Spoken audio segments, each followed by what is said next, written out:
Oh, goody.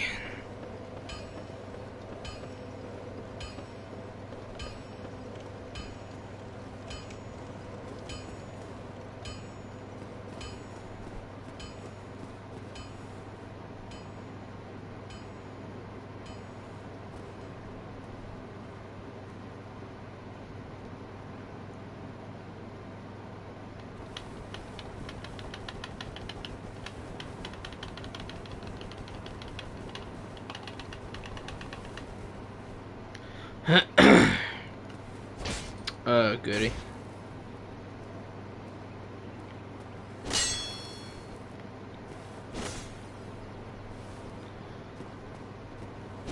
Time to stay positive. This game that I clearly love so much.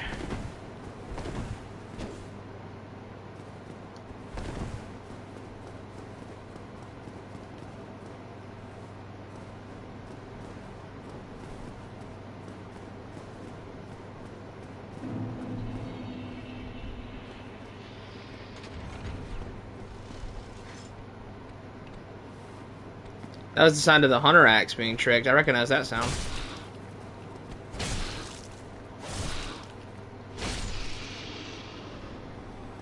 That was the hunter axe trick sound.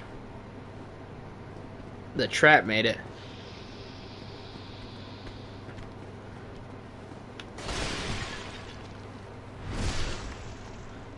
Man, backstabs are easy in this game.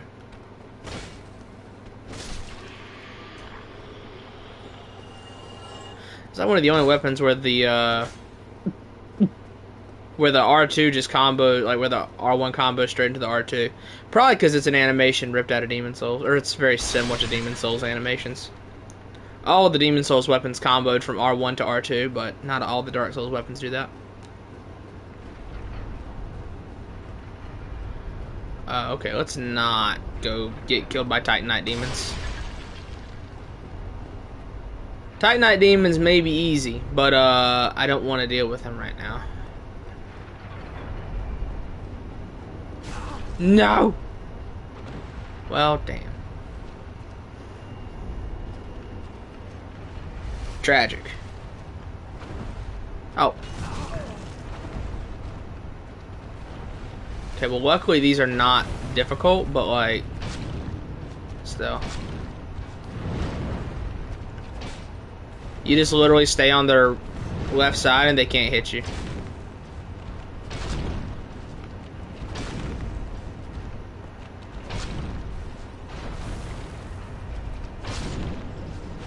Yeah.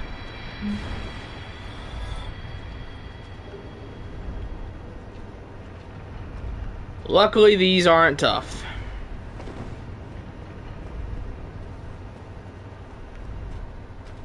As long as there's not two of them, so that way one can shoot at me with lightning. I shouldn't have too tough of a time with it.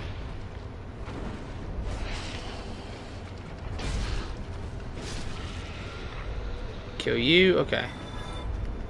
So there's more Titanite demons. There's more snake guys, okay.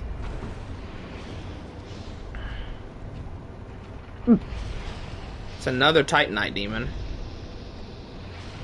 Well, again, he's not... These things aren't tough, so this shouldn't be bad. As long as there's just one Titanite demon, I'm not too concerned. There's not a second one, right? No, okay. I'm not too concerned about this, then. Because as long as you just stay on their left side, they can't hit you.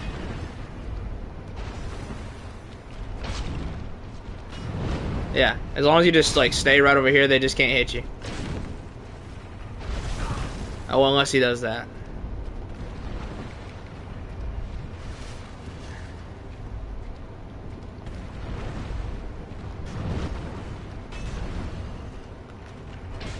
Come on, now.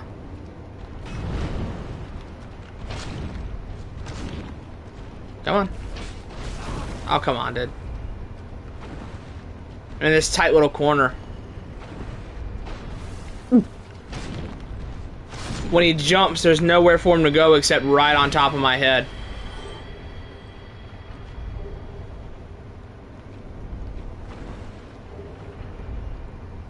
Okay, the scythe. I don't need that. The great scythe would be good though. Is there like a fake wall around here? This looks like a good spot for an illusory wall. No. Okay. Well, whatever. Isn't there like one more of these guys?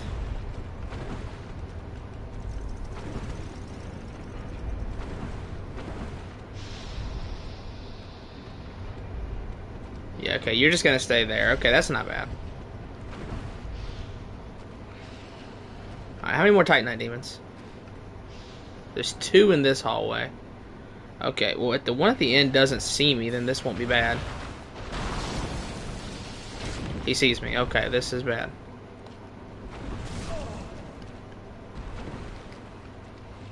Alright. You need to die quickly. You need to die faster than that.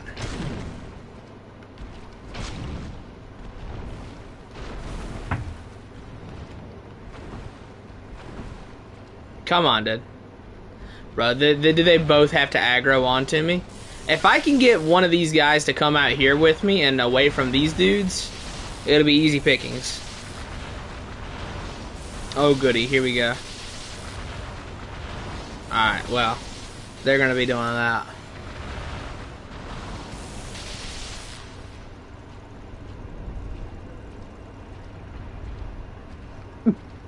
Because again, these guys on their own are not difficult. Like they're pretty easy.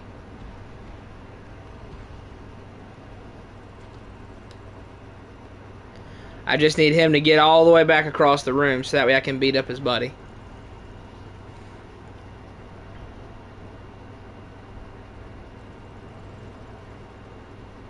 Come on. Get all the way down there already, please. Alright, there he goes. Okay. So let's beat up Buddy Boy here.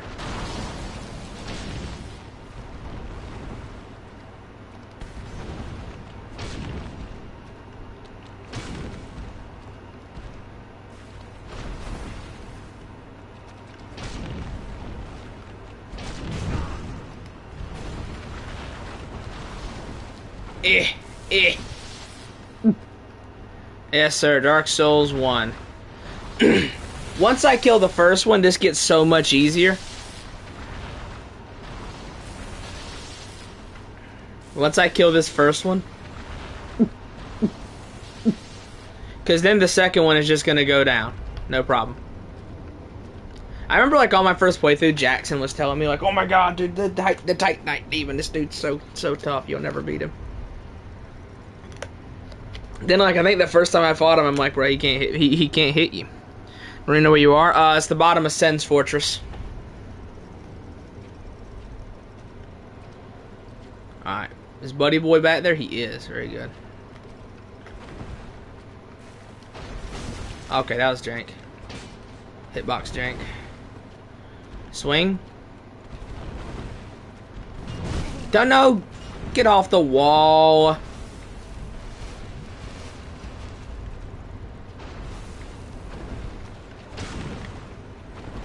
I was early.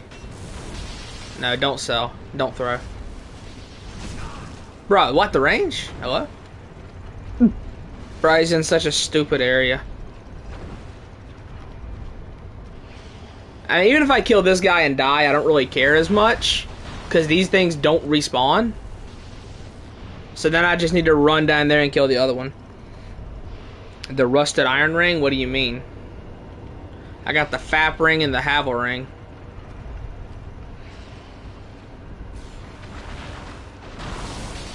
What are you doing here?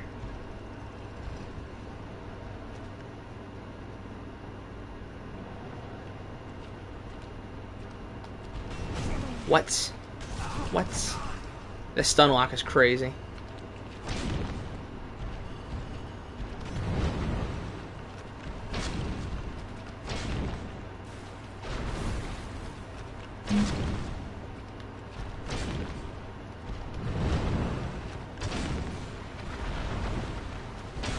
No! He had one hit. God damn it.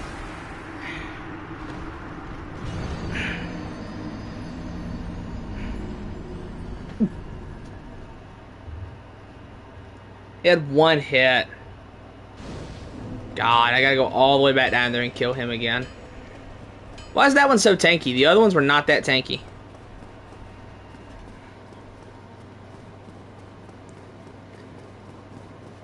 The stupid hitbox jank on the Titanite Demon's attacks. Like how when he swings his right arm, his feet, his tail, and his left arm that isn't doing anything all have a hitbox. They all have hitboxes. I think Babe 1 and Babe 2 has a video talking about it, but yeah. Like, when the Titanite Demon swings one of his arms, every single one of his limbs plus his tail all have a hitbox. And they can all hit you independently.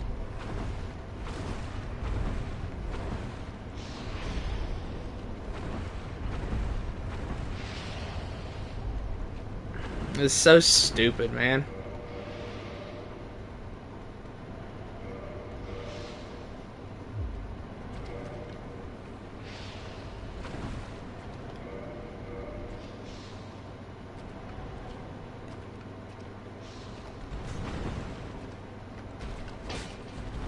Buh. Oh, I thought it was the longer one, not the short one. Thought it was the long swipe and not the short swipe, bruh. Who put 2 in this one hallway? This is ridiculous. See, I don't have to do this, but like I've met eyes with these enemies, so they're headless, so I didn't meet eyes. But I have like seen these enemies square on, so they have to die.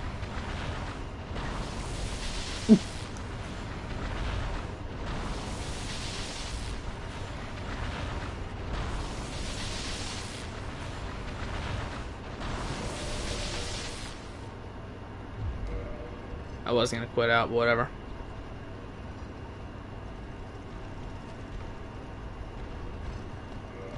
I don't think I have it. Rusted iron ring? Nah.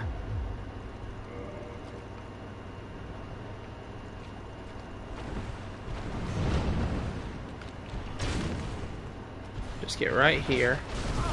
Yeah, there's no room for him to jump, so he just lands on my head. Normally he'll like jump over you, but because there's nowhere for him to go in the water here, like because the corridors are so tight. No, not the kick! Dude, I hate that input. Because there's nowhere else for him to go, he just lands straight on your head. This one is tanky, dude. The other ones were not this tanky.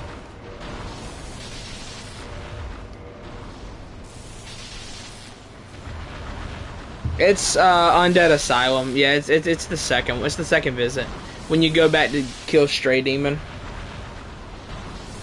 This is so corny. This is an appreciation run. I have to be positive. I'm trying to be positive.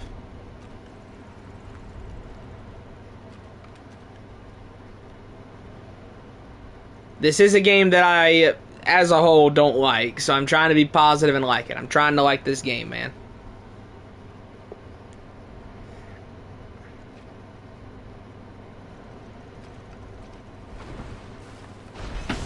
What? I disagree.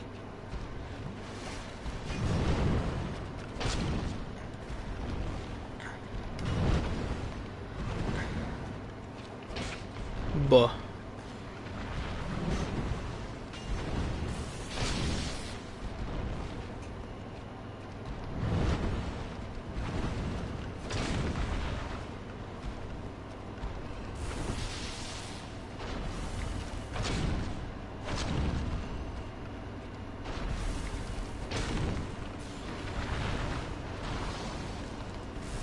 Oh god, the range. Alright, let me just... No. Let me get by you. Saw someone streaming Dark Souls 1. It was the #1 Dark Souls 1 hater that's streaming Dark Souls 1, though. I'm trying to like it, though. I'm trying, alright? Dark Souls 2 is better, man.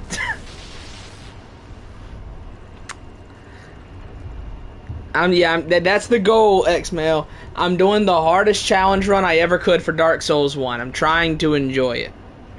As the hardest challenge run I could think of.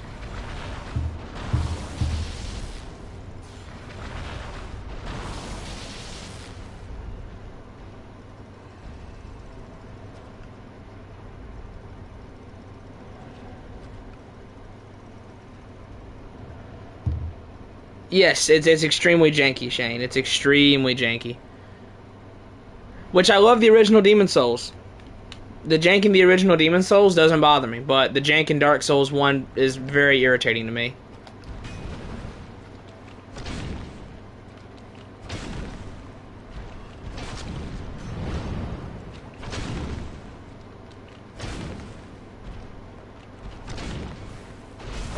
Ah, yeah, there's nowhere for him to go.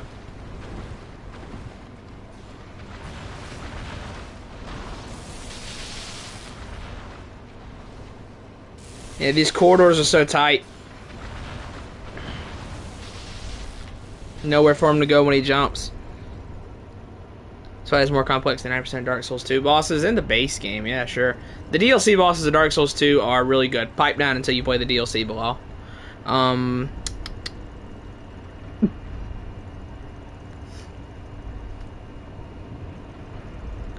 Any better than Dark Souls 2? Dark Souls 1, I mean, I think it is the worst one of the Dark Souls trilogy. Like, I don't like, okay, I say there's 3 Souls games that I just don't like.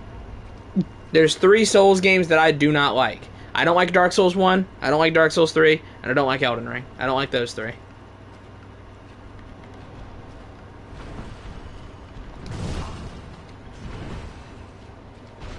Fuck.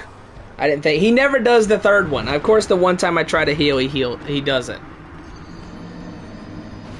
He never does the 3rd one. What's wrong with DS3? The levels. They all suck. I will kill these guys. Like, the bosses in DS3 are good. That's about it. There's not, like, nothing in DS3 is good except for the bosses. Problem is, DS3 I think is the easiest Souls game as a whole. So the bosses are really good, but I think most of them are just easy.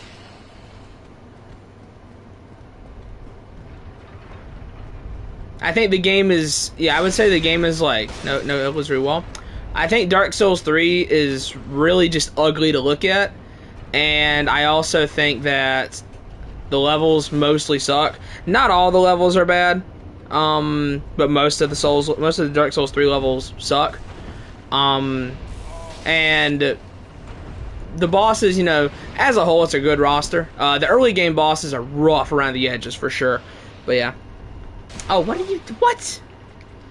You didn't follow me last time, but you did this time?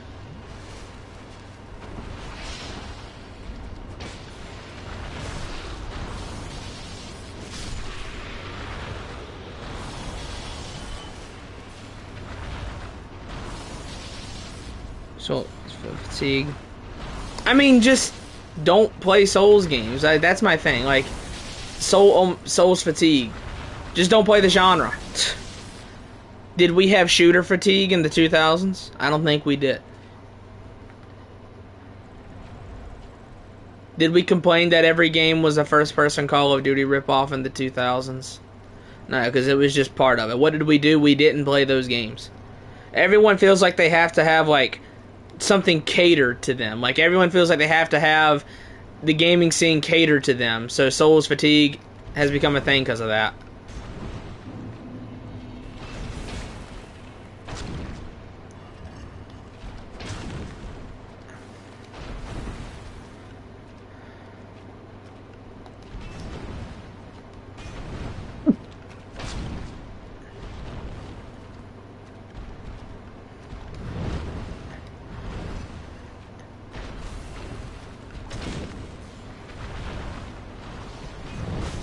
What?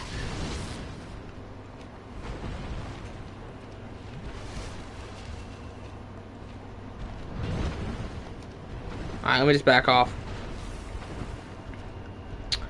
Never heard Dark Souls. Did you play Sekiro? Yeah, Sekiro is the best Souls game. Like, the way I always describe it is that Bloodborne has the highest peaks in the series. The highest peaks are in Bloodborne. But the best overall Souls game is Sekiro because it's great all the way throughout and the quality never once dips.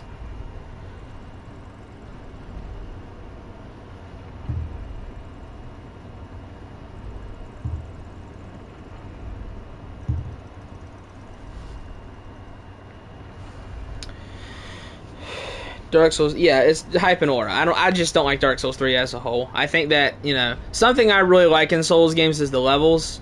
Dark Souls 1's levels are a rough case. Like, the world design in Dark Souls 1, how everything is interconnected, is peak, but I think the levels themselves are mostly just kind of eh.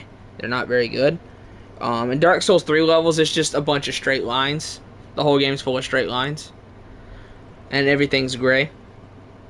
Like, a lot of the areas in Dark Souls 3 kind of start to fade together in my head because it is just gray hallway, gray hallway, gray hallway, gray hallway, and another gray hallway, and then another gray hallway, and then another gray hallway, and then guess what? There's another gray hallway. And then you get this. There's another gray hallway.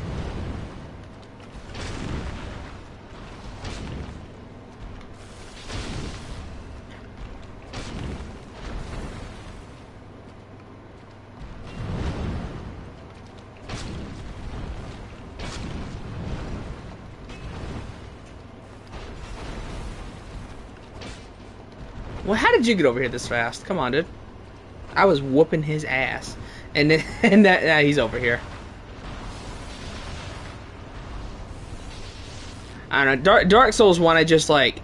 The thing is, the bosses in this game mostly suck, which is, it's fine, is what it is. The bosses in Dark Souls 2 are mostly bad, but the DLC bosses in DS2 are at least really good. Which, the DLC bosses in this are good. Let's see. You're such a hater, I know. I'm a professional. Consummate professional, that's me. Professionals have standards, alright? That's the thing. A lot of people call me a hater. I'm not a hater, I just have standards.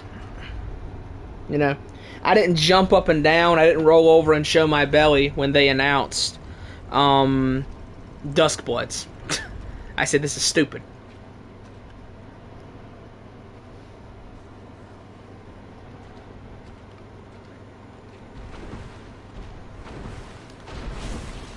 I said Big Mike sold his soul to the Italian plumber, I guess. Oh, bro. What is this?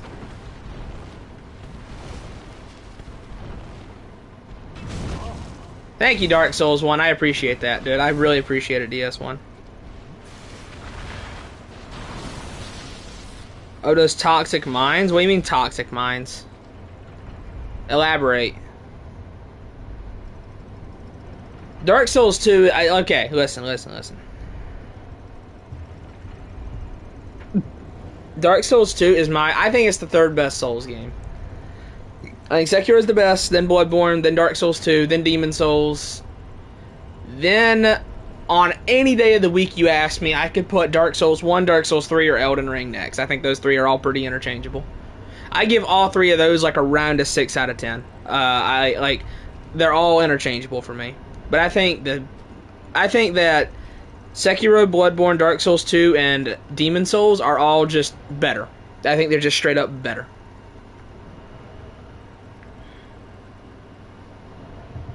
With the poison jar?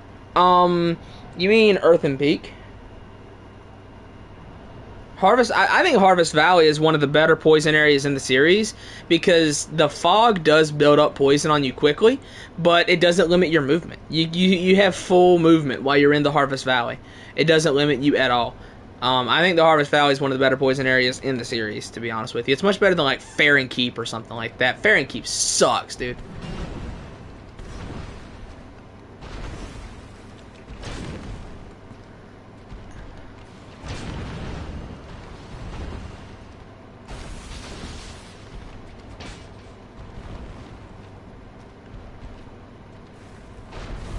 These guys are so annoying.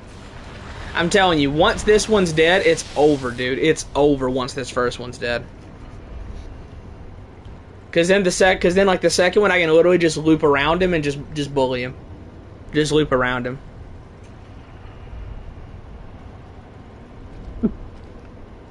Yeah, I think Harvest Valley is one of the better poison areas in the series. I don't mind it.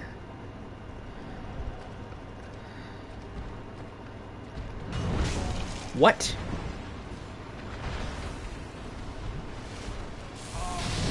What? Dude, the animation...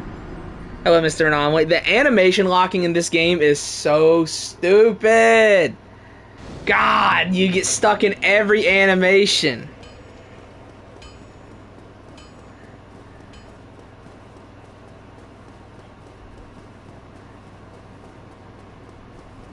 You get stuck in every single animation, dude. God.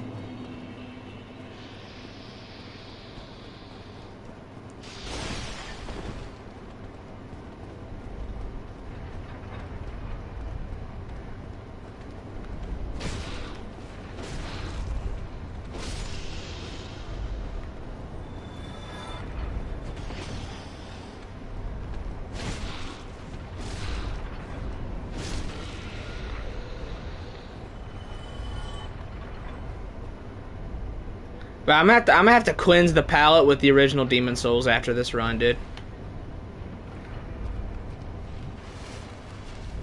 You don't get it. You don't get it. I have met eyes with these enemies. They have to die.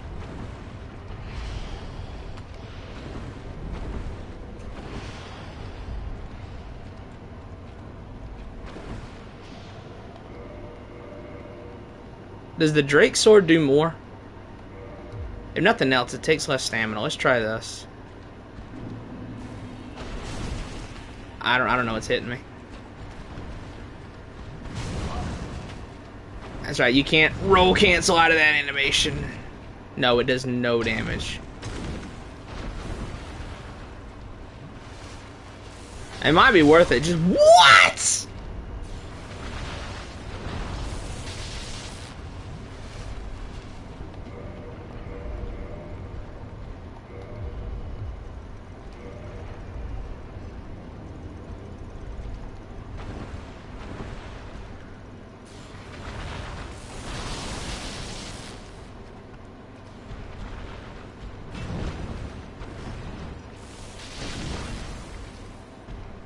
That was the wrong button. Oops. This is the type of stuff that if this was in Dark Souls 2, dude, you would never hear anybody, like, people would never stop complaining about this fight if it was in Dark Souls 2. People would never stop complaining about it, ever. It's funny, it does a lot of damage. I know it does, but still.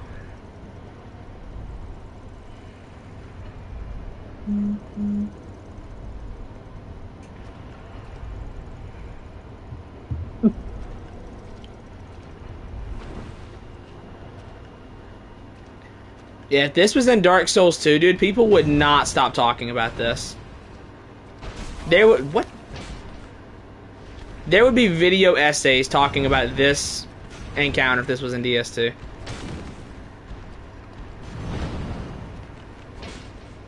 What? So he just gets iframes when he decides he wants to jump back? I know, but they have to die. I'll come back later and kill them. I'll come back and kill them. This is ridiculous. Yeah. If this enemy encounter was in DS2, dude, do you know how many videos would be out there talking about how bad that is? This is the thing, though. Like, if Dark Souls 1 does it, it's fine because we owe all the success of the series to Dark Souls 1. If Dark Souls 2 does it, it is a horrible problem. It is not a proper sequel to Dark Souls. And if the original Demon Souls did it, even though that's the first Souls game, what do you mean? We owe all the success to Dark Souls 1. I need to know at what point in the timeline Dark Souls 1 pulled the heist to become known as the first Souls game instead of Demon Souls. Like when Demon Souls has an issue, they hang it out to dry. When Dark Souls 1 has a problem, dude, it's fine. We owe the success of the series to this game.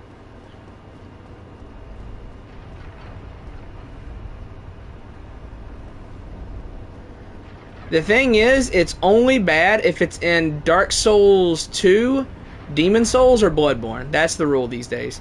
Bloodborne used to not be part of that, but these days it is.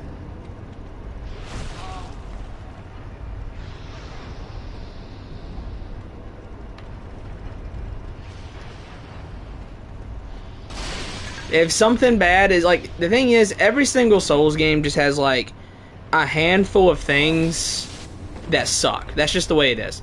Every single Souls game has a handful of things that just kind of suck. Straight up. And the thing is, Demon Souls, Dark Souls 2, and these days Bloodborne get the most hate for that. Even though it's like it's just the law of the series, it's just part of it.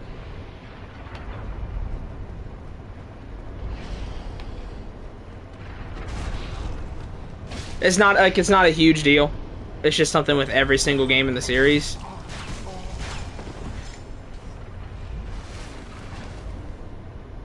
Let's see here. Why is that you dislike Elden Ring? I think my biggest issue is the open world. Because we traded off really interesting level design that has been pretty much consistently good throughout, despite Dark Souls 3. It's been pretty consistently good throughout the entire series. We traded that off for a big, bland, open field where there's nothing to do most of the time, except ride your horse in a straight line going to a rescanned catacomb. I just think we traded off really good level design that you don't find in pretty much almost anything else in in gaming these days, like the interconnected levels and just the way they're designed in FromSoft games. We traded that off for big, bland, open fields with nothing to do.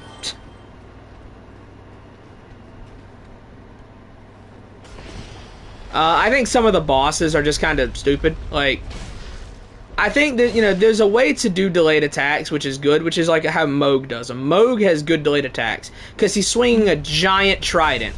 Of course it takes him a little while to swing it. The delays make sense.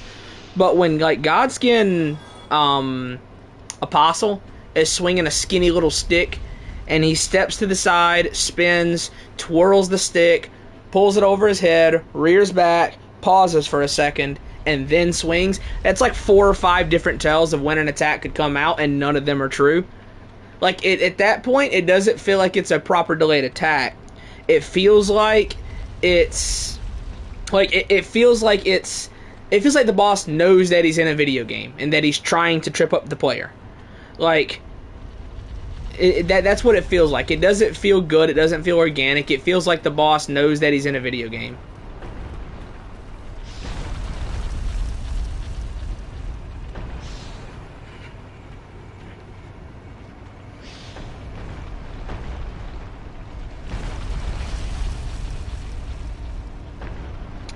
Yeah, if it's something in Dark Souls 1, then it's good, and even if it's questionable, it's not fair to criticize it because this was like the first game in the series. If it's in Dark Souls 2 or Demon Souls, then this is an affront to God.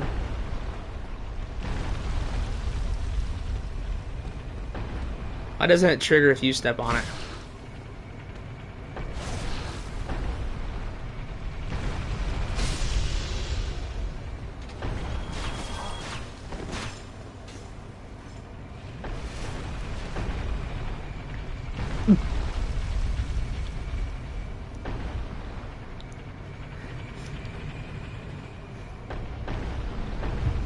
Like, I think the 2 best bosses in Elden Ring are Mohg and Midra, and they both do delayed attacks perfectly. They both nail it.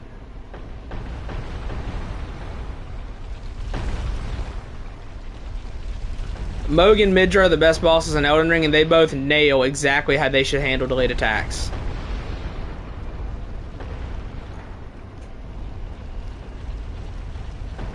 Like, all of the delays they both do feel like they feel very organic.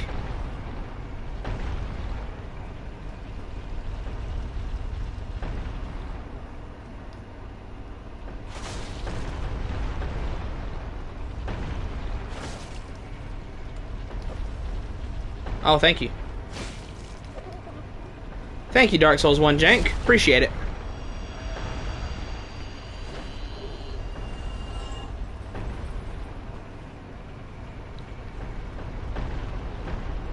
Godfrey. Godfrey's alright. I like Godfrey. He's okay.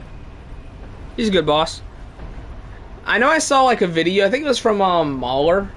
Mauler's got a bunch of videos talking about Dark Souls 2 where like he just complains about things that are also in Dark Souls 1 but are bad in Dark Souls 2.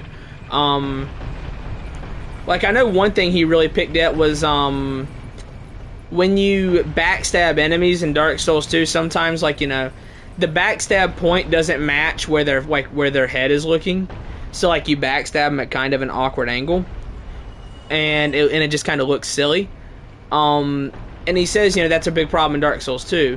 But you also do that to just about every single enemy in this game. Like, you backstab enemies from really weird angles. The Painting Guardians and the Thieves in Undead Burg, they backstab you from the front, dog. They do it from the front.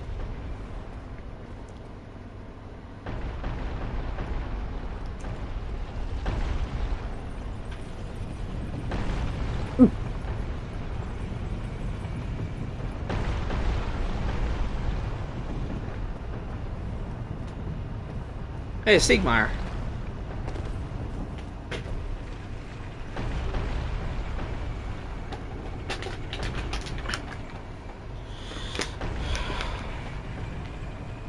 Are organic and they make sense visually. Mo because Midra because he's doing a waltz with a light weapon. Yeah, like Moog and Midra's delayed attacks are like the best examples of them. Like, it's the best example of how you handle that.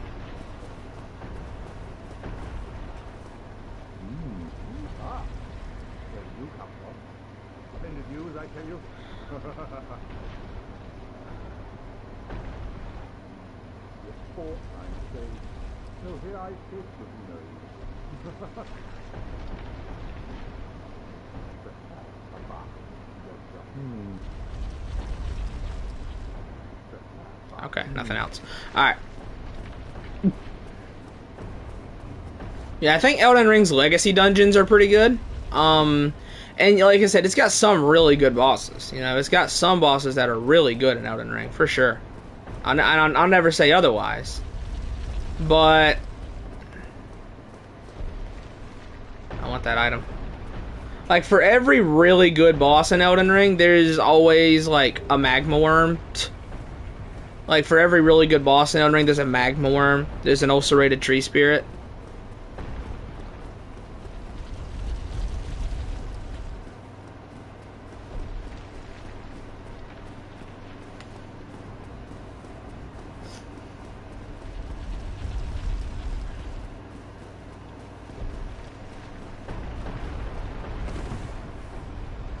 Hello, that's supposed to be Socrates?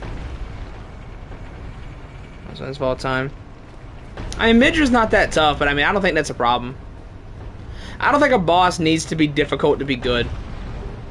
Because, I mean, I think almost all the bosses in Dark Souls 3 are, like, stupidly easy.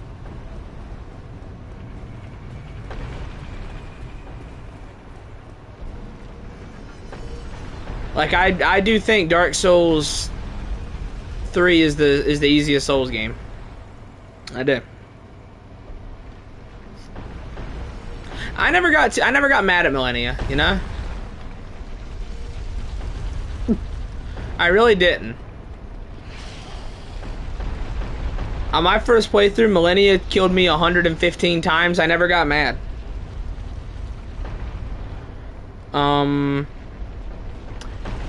Pre-nerf Consort Radahn made me mad. Oh, that's not. Don't run in there. Pre-nerf Radahn made me pretty mad. Post-nerf Radahn is good. Post-nerf Consort Radahn is great though. They really did good fixing him. That cross slash, man, I don't know how that got past development. That was ridiculous.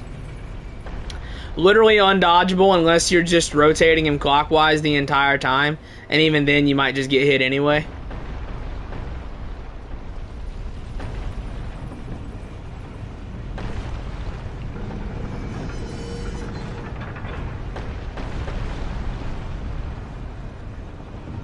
What's your opinion on Ornstein and Smoke? Good boss. That's about it. It's a good boss. I think there's like, I can name like 3 base game bosses that I think are better in this, in Dark Souls 1.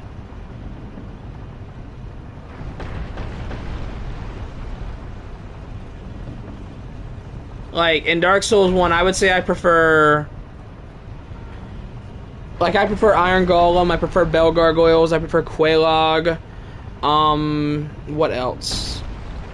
Maybe that's it. Like, I can say there's 3 bosses in the base game of Dark Souls 1 that I like more than Ornstein and Smough, but you know.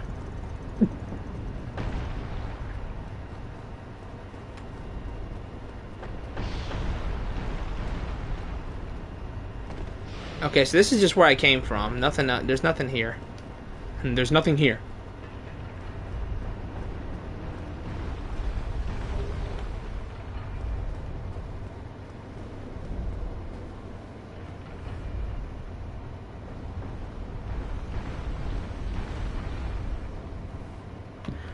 Post-nerf Consort was good. I liked him. I had fun with him. I mean, yeah, if it weren't for Waterfowl Dance, then Millennia would be like, I don't know, like something you would fight in Lanedale. Like, she would be a pretty middle of the road boss. Like, would Millennia be harder than Morgott if she didn't have Waterfowl Dance? Maybe not. Maybe not.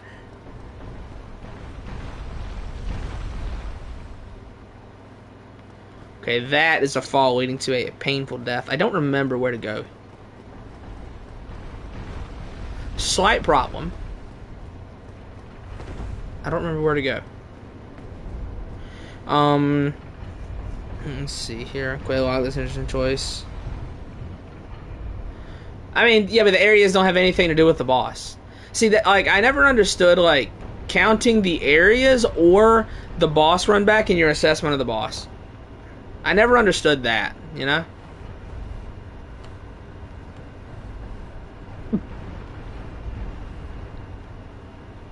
Because, like, if we say, like, the run back is we count that as part of the boss assessment, then, like, every single boss in Dark Souls 3 and Elden Ring has a massive leg up on the competition. Because, they stopped doing boss run backs in Dark Souls, for the most part, in Dark Souls 3 and Elden Ring and Sekiro. They stopped doing boss run backs for the most part. See, I don't think that, like, I should count that.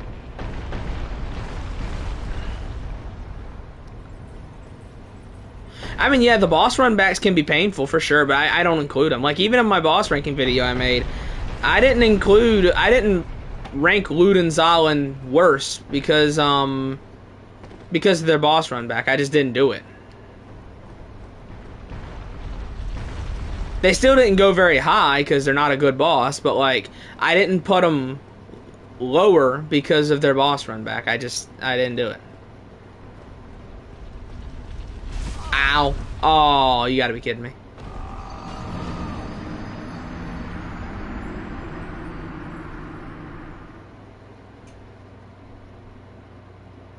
Darkworker. Darkworker's a good boss. I know a lot of people hate his run back, but Darkworker's a good boss. I don't agree, Bilal.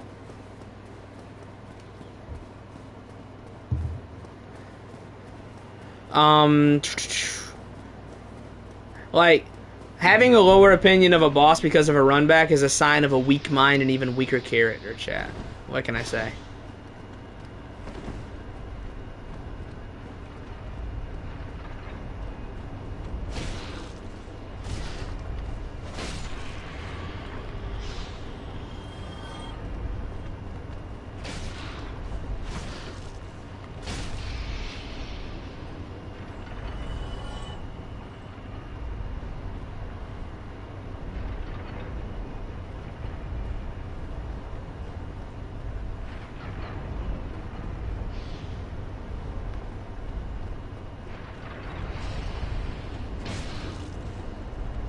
Yeah. Oh. Idiot. I don't remember how to get through Sen's Fortress. I don't remember. Like, I know there's obviously a way, I just don't remember it.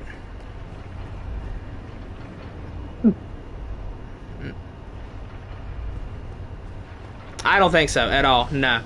Like, you're gonna have a lower opinion of Sir Alon because his boss run back sucks when he's a really good boss?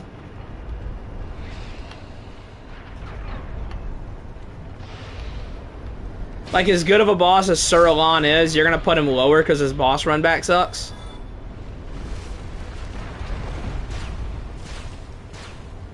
Today is sober day for you? I have not been drunk in like 4 months or something like that. Idiot. get shit on. Yeah. Like, I can't get behind... I can't get behind disliking a boss more because his run back sucks. Because, I mean, yeah, the run backs can suck. Can I get in this? I can.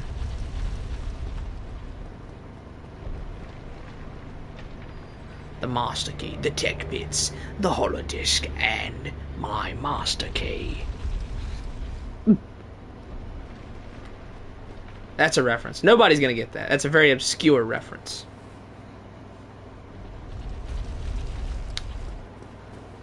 Bilal, your anti-Dark Souls 2 agenda will have no place here. Like, I mean, you're the same guy that said, I don't think the Dark Souls 2 bosses are that good. I just think that the base game bosses are so bad that they seem good. Ah! It's like, that's just bias. That's just being biased against Dark Souls 2. All there is to it. We have noises once in a while. What, that right there? Tourette's. I have Tourette's. Dark Souls 2 is a horrible game. I think Dark Souls 2 is third best Souls game. I love Dark Souls 2.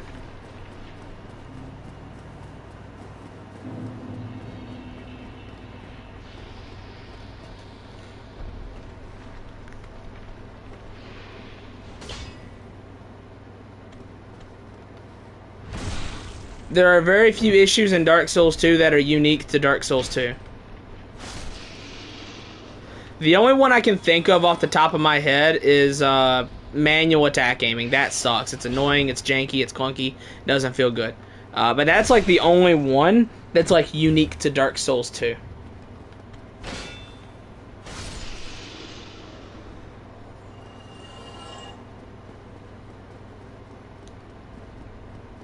Other than that, I don't really think there's any, like, you can say ADP, sure, but like ADP, listen, you're going to finish Dark Souls 2, if you do all the DLCs, you're going to finish the game at level 200 anyway.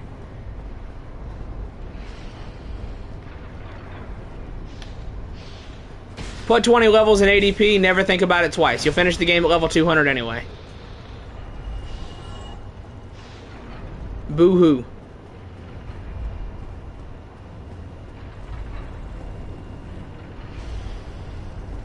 I mean, yeah, as a whole, I think ADP was a bad decision, but I mean, it's not like... there's a pretty simple workaround, which is just... You're going to finish the game at a ridiculously high level anyway, if you kill all the enemies. So just level it up. It's not that bad. Much more spam and worse level. That's not that. I'm telling you, it's not true. Fight the enemies as you see them. You see an enemy, kill the enemy. That's all you have to do. If you see an enemy, kill the enemy. I want my souls. I don't know where they are, though. People love to get clips of Dark Souls 2 by, like...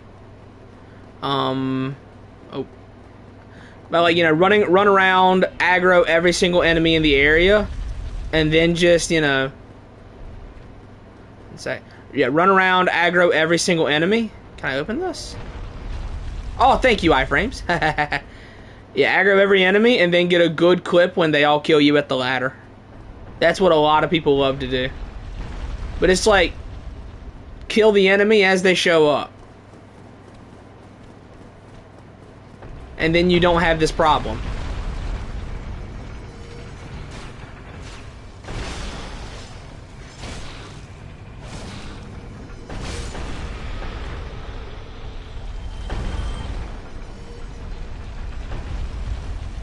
I mean, yeah, like I said, if I were to change, you know, if I were to take ADP out of the...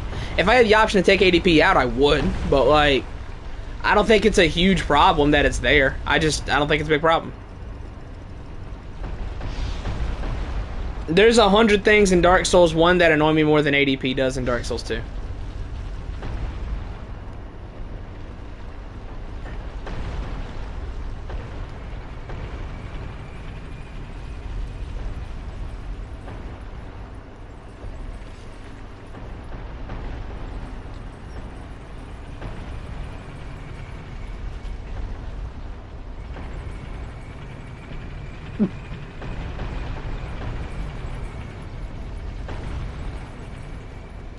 ADP as a whole wasn't a good idea, but, like, I don't think it's some huge problem that it's in the game. It's really not. So where am I going from here? Ah, right here. It would appear I did not see this path. Oh, I was looking at my phone.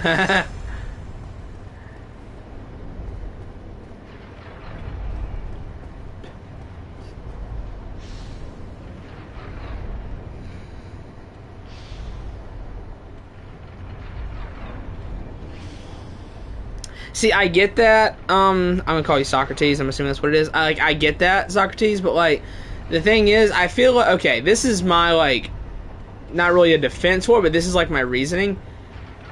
We all look up stuff for Souls games anyway, to the point where I feel like they kind of expect you to do it, especially for like quests and stuff like that. Like, we all look up stuff anyway, and I feel like it's just like, you know, you're gonna look it up.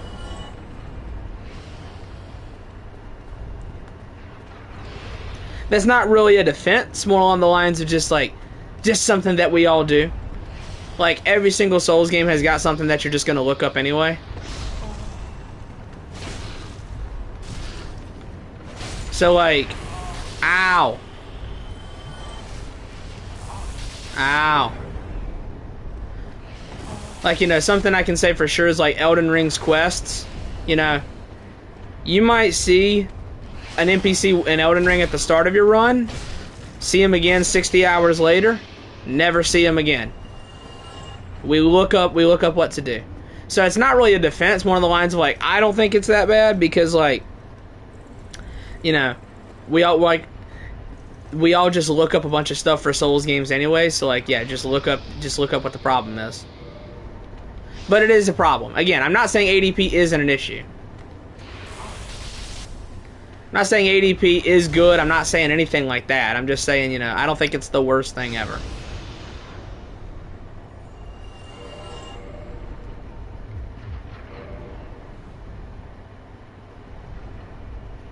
It's a bad argument. I listen. I'm not saying ADP isn't a problem. I also feel like ADP has like, it has a reputation at this point.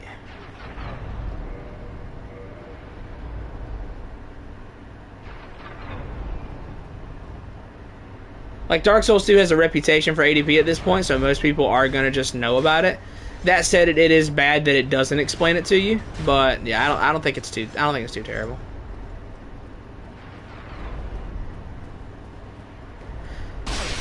I don't know. Like, outside of manually aiming my attacks, which again is a dumb thing, and ADP being not explained, other than that, I don't really think there's any issues in Dark Souls 2 that are that bad. I would say I like the level design as a whole more than Dark Souls 1's. I think the level design is better, just as a whole. The world design isn't as good because it's not as interconnected. But the level design is, I think the level design as a whole is just better. I think the enemies are less annoying. I think the bosses as a whole are just better than Dark Souls 1's. Build variety is a lot better. The game just controls a lot better than Dark Souls 1.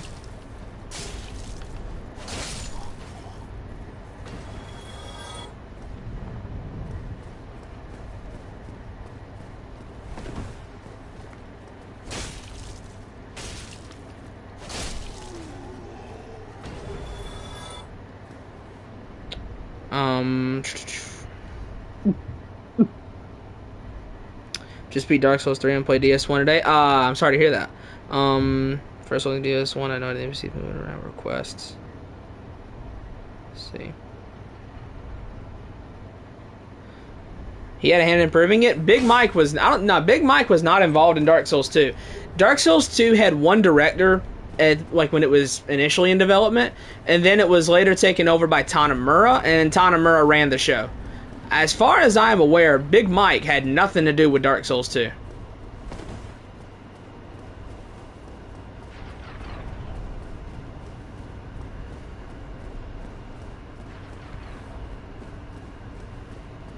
No, I don't. Wait, there's a guy throwing pots here.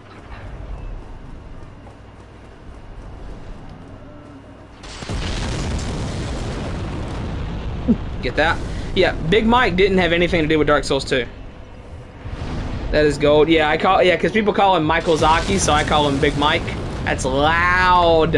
Why is it so loud?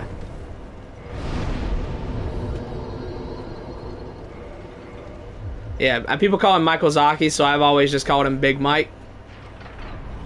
Yeah, to my knowledge, Big Mike did not have anything to do with it.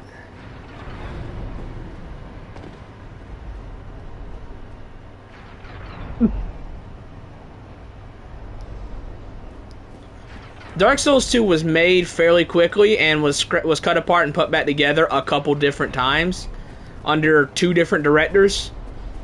But Big Mike was not one of those. Big Mike didn't have anything to do with it.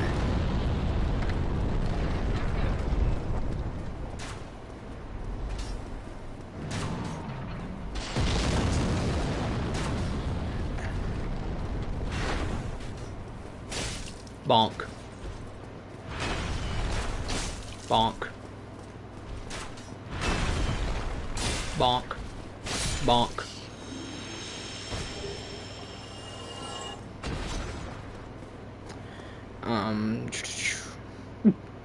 Big Mike sounds like a wrestler name. Well, hey, that's what I call Miyazaki. That's what I've always called him. Like, if I ever met him, I would have a hard time not calling him Big Mike. Like, I'd have a hard time not doing that at this point. Bro, it's so loud. I gotta kill this giant.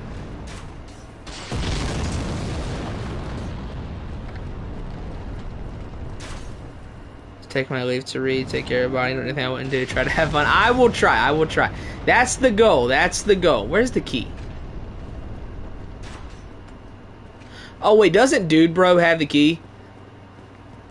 I forget.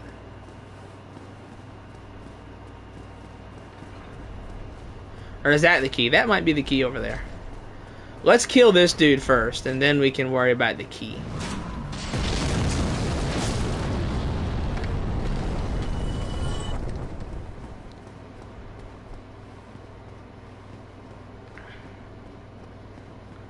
It's on the side paths, blood. Gotcha. Well, let me get this dude first, and then I can explore. Hey, big man. I don't know how much health you have. You're too tall for me to see your health pool. Ow! He's gonna tucker himself out for me. Appreciate it.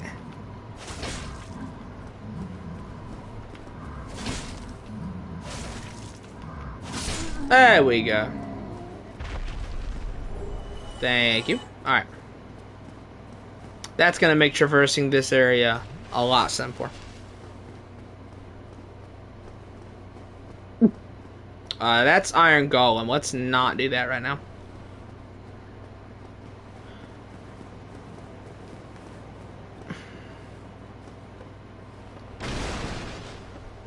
Isn't there like an area in here somewhere? Illusory wall. Sorry, I just have to check and see if there's an illusory wall somewhere, you know? Guess there's not.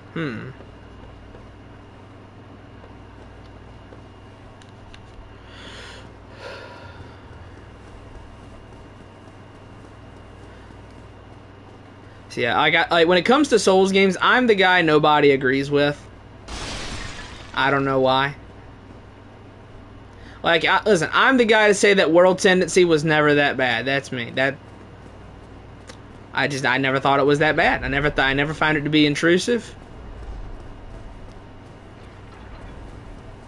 Or rather, I know what it is. So I know what World Tendency is, and I understand it. So like, it's not that bad. Just when you die, or when you go back to the Nexus after you kill a boss, jump off the top. That's all you have to do. Put the Kling Ring on, play at 75% health. Demon Souls isn't that difficult anyway. Alright, big man. Get shit on.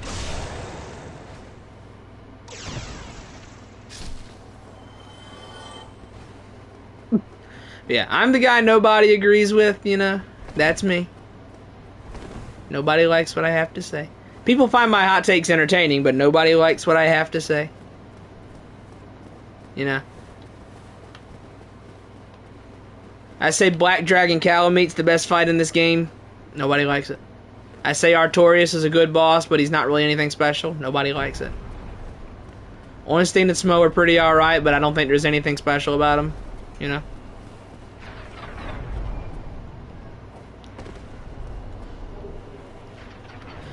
Shadows of Yharnam is the best multi-enemy fight in the entire series, and it's not close.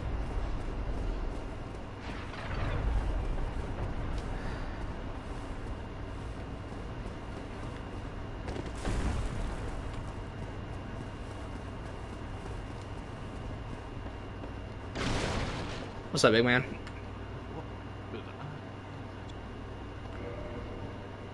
Oh, this dude's so large. Titanite. 4,000. God, Jesus. Okay.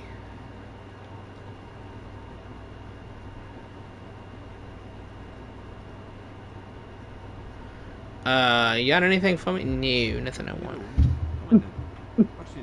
Game Black World Tendency. It's very simple. You need to kill every single NPC, or just die a bunch of times in just die a bunch of times in human form. Die a bunch in human form, or just kill a bunch of NPCs. That's how you get per black. That's how you get per Black World Tendency. That's how you get pure Black World Tendency.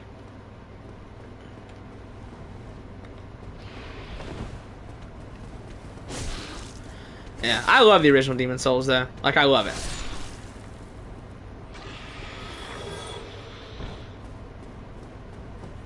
I absolutely love that game. I don't like the remake though. I'm not a fan of the Demon Souls remake. I think they really dropped the ball with it. Like, in interviews, they say in interviews for the remake, they say yeah, you know, like, you look at these things in the original game and, you know, there's detail there, but then there's also a lot of, like, not detail, so your brain just kind of fills it in. So we just have to work with that. I'm like they just they just talk around saying that they think stuff in the original Demon Souls looks goofy and they didn't want to work on it. In the interviews for the remake, they just talk around saying that stuff looks goofy and they don't want to interpret that. People dislike the remake. Okay, so like, you know, environmental storytelling is a really big part of Souls games as a whole, right? The remake of Demon Souls redesigns every enemy. It redesigns pretty much every boss. It redesigns a lot of the areas, and all the redesigns are for the worse. The music, I don't think the music is as good, to be honest. I like the original Demon Souls soundtrack. Get shit on. It lacks all understanding of Demon Souls. If you want to see a good video on it, because I don't feel like explaining it, Firelink Conspiracy on YouTube has a good video talking about the Demon Souls remake and demake. I don't agree with all of his takes. Like saying the Oblivion remaster was bad, I don't agree with that. Or that Silent Hill 2 remake was bad, I don't agree with that either. But his take on Demon Souls was good. He really hit the nail on the head. Are your movie takes also this hot? I mean, I don't know. I don't watch many movies. I know my favorite list is always odd to some people because, like, it's just really random, my favorite movies. It's like Rocky Balboa, V for Vendetta, Across the Spider-Verse. There you go. Across the Spider-Verse. 1982, The Thing. I like The Thing, the old movie. It's just, you know, weird movies that I really like.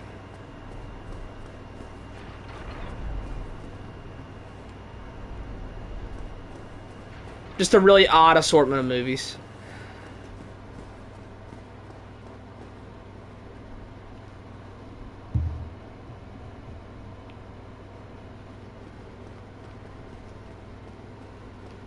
Alright.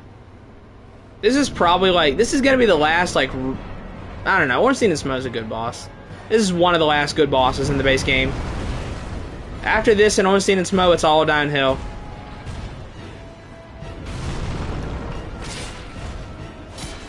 Not what I would call incredible damage, but it's fine. I'm excited to do, like, my randomizers for the series, man. No!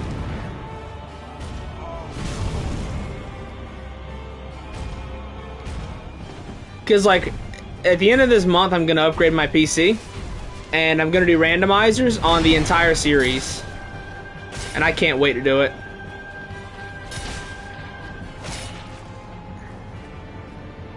Meow.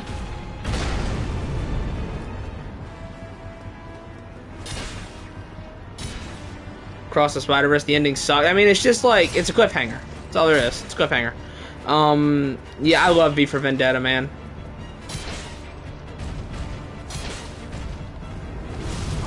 Oh no! I grabbed again. Ow.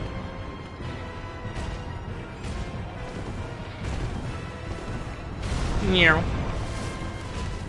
This is like Tower Knight if he was an actual boss, which I love Tower Knight. Not dissing Tower Knight.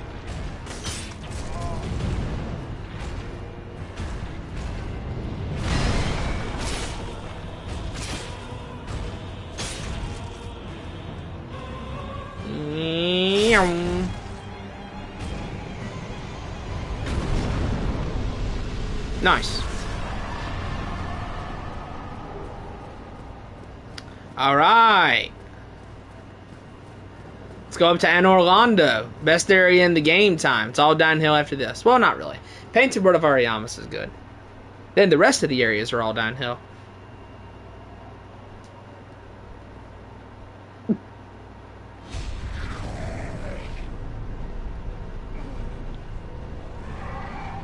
Oh, that is a stock sound effect right there. Yeah, I love V for Vendetta. I know, like... I can quote, like, the entire V alliteration that he does at the start with, Vivi. Evie, not Vivi, Evie.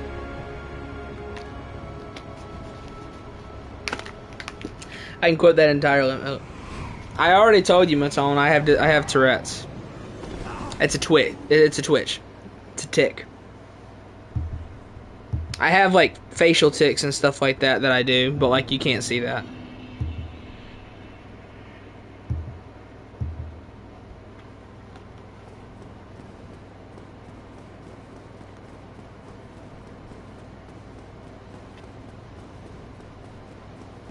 Yeah, I have certain facial tics that I do every once in a while, but, like, you can't see those.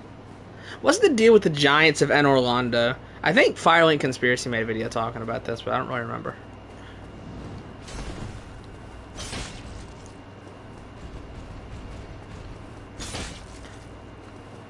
I know they use some of Tower Knight's animations.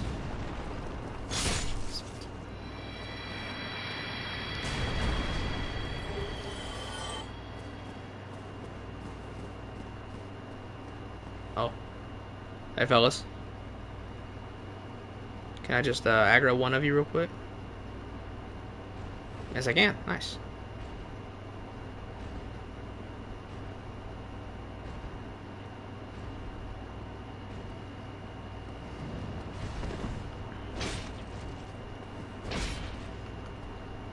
Meow. Nice.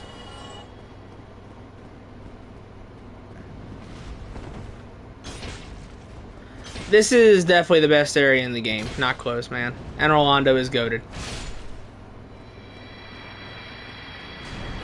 Issues with Dark Souls 1 aside, this area is goated. Philosophy. Yeah, I mean, there's another guy who joins these streams sometimes who reads a lot of, like, philosophical stuff. I don't put much stock into it. Like, I told him, cause, like, you know, I know I sound really young, but I'm 23, right? Like, I have a full-time job. I normally work 50 hours a week. And, like, I always told him, like, you know, philosophy books and lofty morals aren't going to mean very much when you're, like, working a real job in the real world. That's what I told him.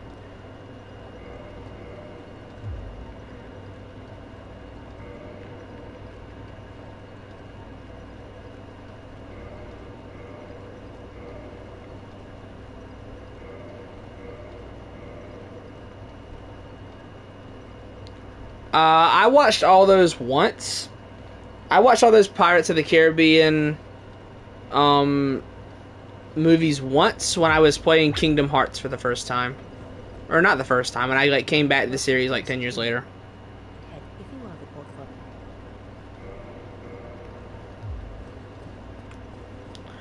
Yeah, my favorite of the ones I watched was at World's End. I think I watched them all. I think the worst one was probably 4. I didn't like 4. But I did love Pirates 3.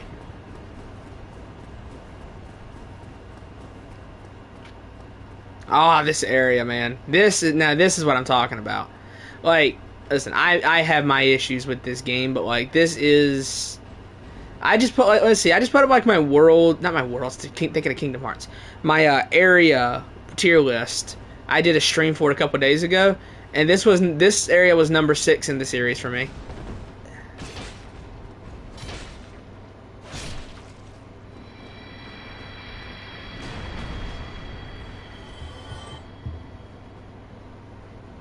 I don't remember enough of the 5th one, but I remember not liking the 4th one. I remember being bored with the 4th one was my problem. Like, I remember just being bored with it. That's a Tower Knight animation.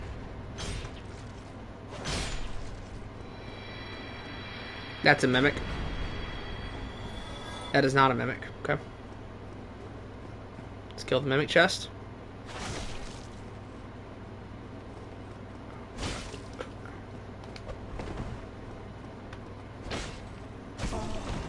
Yeah, I rewatched them all. Like I think I watched all the Pirates movies, or I watched like past the first one before Kingdom Hearts 3 came out, because Pirates of the Caribbean at World's End got a world in Kingdom Hearts 3.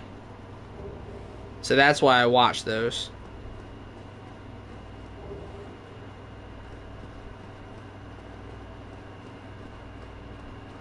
Okay. Oh, come on, big man.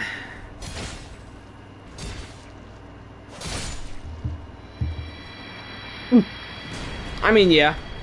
I mean, that's just what you can say about Pirates of the Caribbean, you know, after the first 3.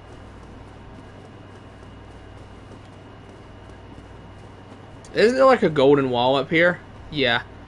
You can't go that way. Fun fact, this was like going to be how stuff worked in Dark Souls 3 until you killed Lorien and Lothric, because Lorien and Lothric were like a mid-game boss. So like, before, you know, it got cut apart and stitched back together, after you killed Lorien and Lothric, doors here would have like lifted over Cathedral of the Deep, because at that point Aldrich and the Deacons were one boss fight, and he was a Lord Soul, and the Abyss Watchers at that point, called the Undead Legion and the Wolf of Farron, were a Lord Soul. Nameless King was a Lord Soul. That was back when Archdragon Peak was part of the bridge where you fight the Stray Demon. The Stray Demon at Farron Keep. That was back when Archdragon Peak was part of that. Because that bridge led to a removed area called the Grave of the Gods, which then led back into Lothric Castle. Original Dark Souls 3 was interesting. I could talk about it for like 2 hours before it got cut apart and stitched back together.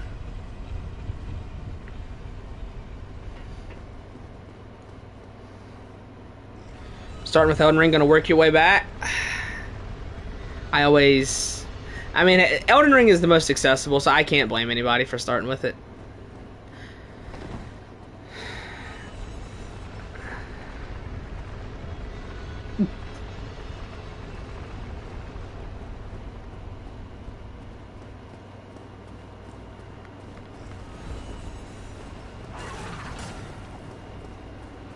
Hello, Gargoyle.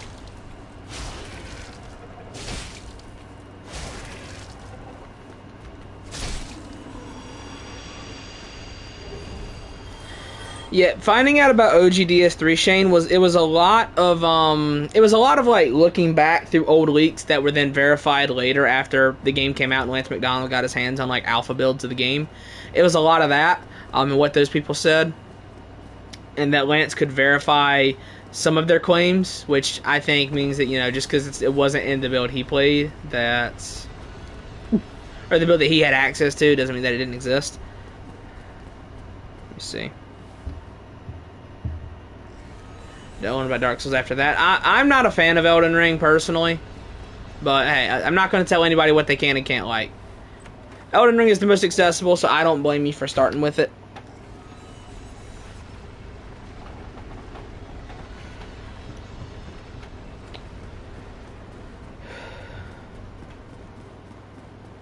I'm just not a fan of the open world nature of Elden Ring. I prefer the Souls games to be linear. But yeah, OG DS3, I mean, I don't know exactly what more there is to... what there is to say. I heard DS3 is the best, so I'm hyped for that. Oh, God. I mean, if you're looking in terms of just like a straight up, you know, what has the best boss roster, I would actually say Sekiro. I wouldn't say DS3, I would say Sekiro. But, I'm not going to tell you what to expect, you know. Yeah, go into it with your own expectations. I'm not going to tell you, you know, exactly what I think or that you should think what I think, but I am not a fan of Dark Souls 3 as a whole. It's got great bosses, but I don't think anything else in the game is really that good.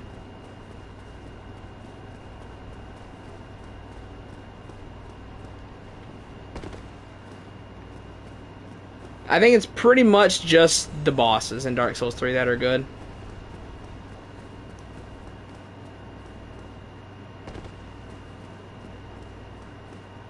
Oh, yeah, that's right. This is the place with the clansmen. Am I allowed to say that on YouTube?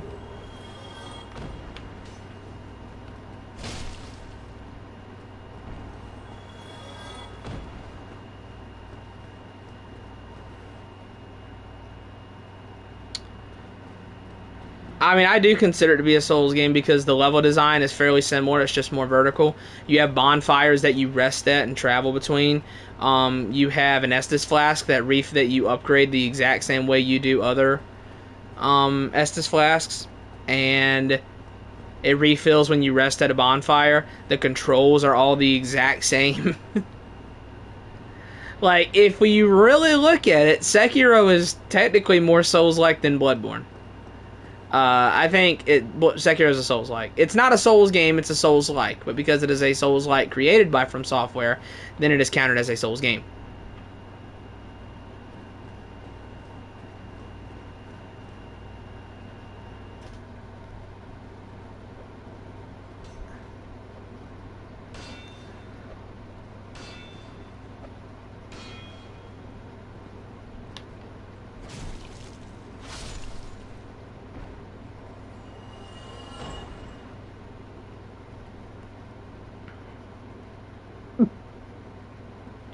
I beat all the games more than 15 times. The DS3 is pretty boring.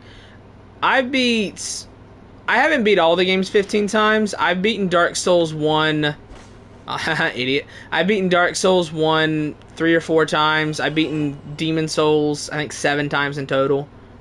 I think 4 times on the original, 3 times on the remake.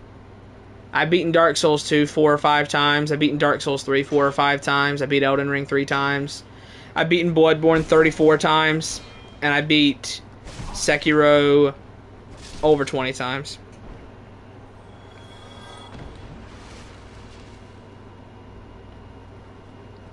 I would say the most boring Souls game is DS3. Well, I wouldn't say it's necessarily the worst. I would say it's the most boring. Because there really is nothing interesting happening outside of the boss fights.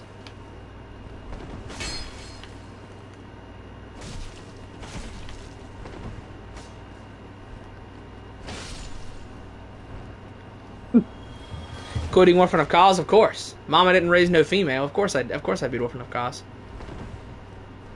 I've done a no death run of Bloodborne. I haven't done a level 4 because level 1 runs and level 4 runs just don't interest me. Like, it doesn't really make the game more interesting knowing that, I'm going to get one tapped on everything. Ooh, it just doesn't make the game more interesting to me.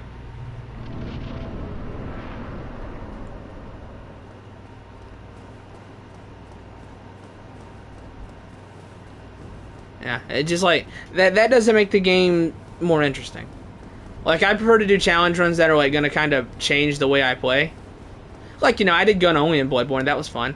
Part of the reason I have so many runs in Bloodborne was like First of all, it is my favorite Souls game, but also, I made it a point to beat the game with every weapon. I beat Bloodborne with every single right-handed weapon, including both versions of the Beast Claw. I did separate runs for those. I did do the Cos Parasite. God, it sucked, but I did it. I cut your tail? I come here, you. Bitch. Nice. Okay, that takes me up there. What's down here? Oh, this takes me down to Gwendolyn. Wow, that didn't kill me? Bro, I just slid and slid and slid, and they just put butter on every single railing in Orlando. They polished them perfectly. I mean, I think Orphan of Kos is tough, for sure. Like, he's not my pick for hardest in Bloodborne. I think that if you fight him at the proper level, Gehrman is harder. And I think that Pthumerian Descendant and Pthumeru Ihil is harder. I think the Descendant and Pthumeru Ihil is like the hardest fight in the game, bruh. That's another thing with Bloodborne. Not only have I beaten it 34 times, I have cleared all 10 chalices 5 or 6 times each. I've done all 10 chalices many times. Never had a chance to play the Old Hunters DLC. That's sad. If you got a PC, the emulator's a thing. You can try emulating it. If you got a good PC. Yeah, I have run the chalices many times, man. Oh, no. Oh, God. Hold on a second. I'm just playing. It's prank. It's probably not time.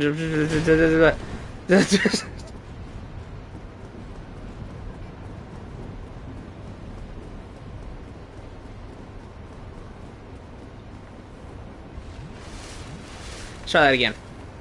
But yeah, I'm crazy enough to have done the chalices many, many, many times, bro.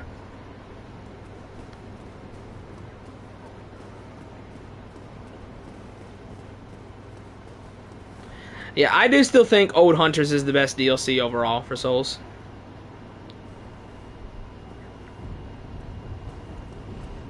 Like, I like Old Hunters, I like Crown. I think that if I had to pick the best, I pick ow. Like, Old Hunters, these guys are a lot more aggressive than the other ones, dude. What's going on?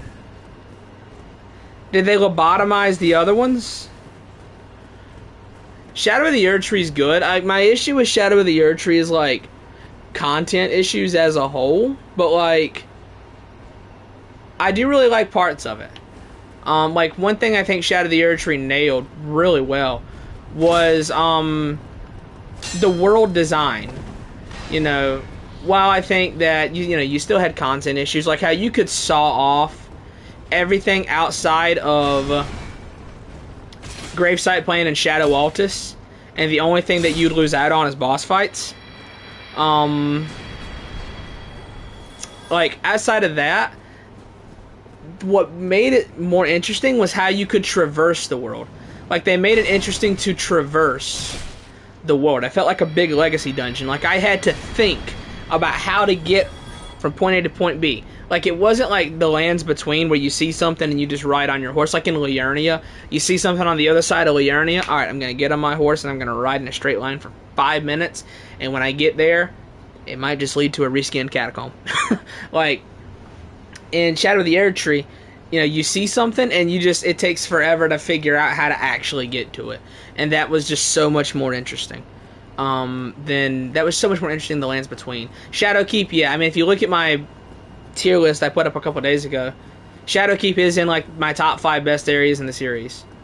It was like Central Yharnam, Shadowkeep, Upper Latria, Broom Tower, and what was the 5th one? Oh, I think it was Ashina Castle.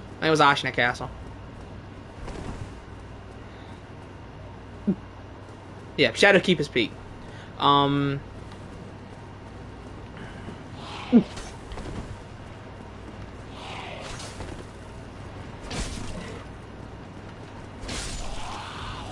So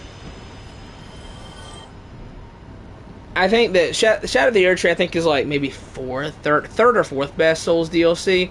I would say as a whole, Old Hunters and Crown of the Iron King are the best.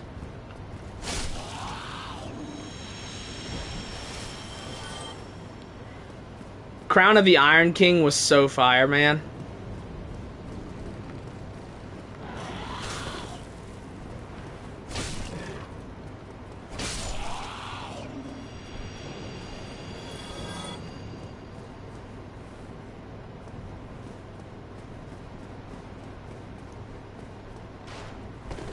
Nothing here? Okay, where? Oh, it's that one. Go Hyuk. Yeah, I really love Crown of the Iron King.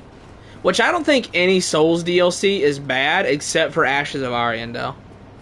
It's the only one I would say, like, I think is bad. I cannot stand Ashes of Ariandel, dude. It's the only Souls DLC that I think I would actually say is just a bad DLC.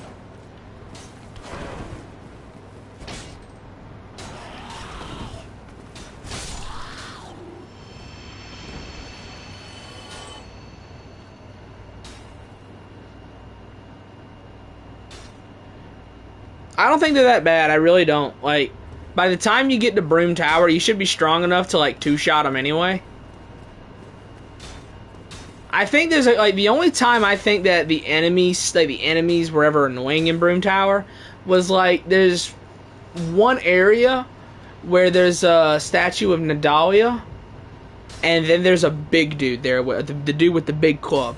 There's him, the statue of Nadalia, and a bunch of small soldiers, and you have to you have to put the wedge in the statue, and then you can kill them. And I think at that point there's too many. Outside of that room, I don't think the enemies were ever that annoying. Except for the salamanders, I will say. If there is one enemy type that is the most underrated, hated enemy type ever, most underhated. That's what I want to say. Underhated enemy type ever. It's the salamanders, dude. No one talks about how stupid the salamanders are.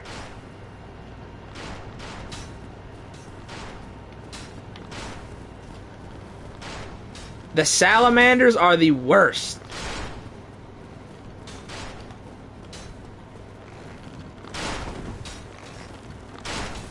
Oh no!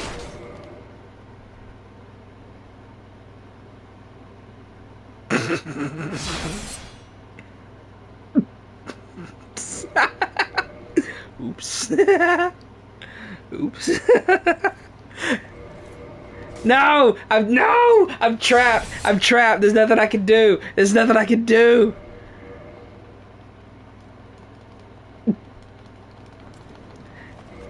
There's nothing I can do. I gotta go all the way back to the bonfire. The quit out didn't save me. It's because all these ledges in Anor Londo are so slippery. Man!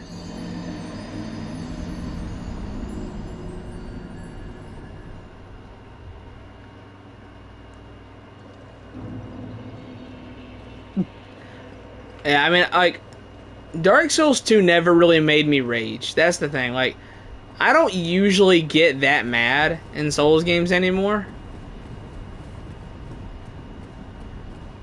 And Dark Souls 2 never made me rage. I never really got upset with it.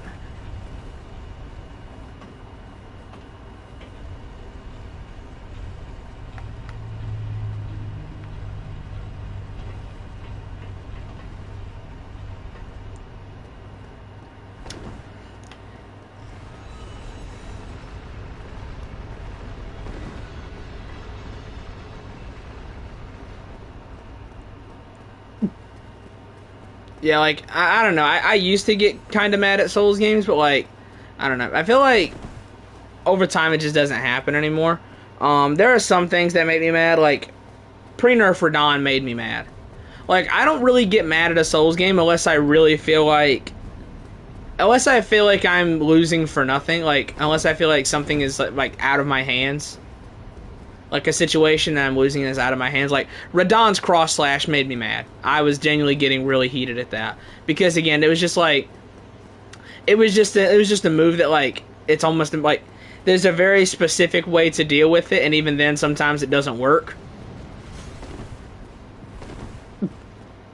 And you just had to play the entire fight around a move he can do in neutral, and he can do it like 3 times in a row. Because I've seen him do it 3 times in a row.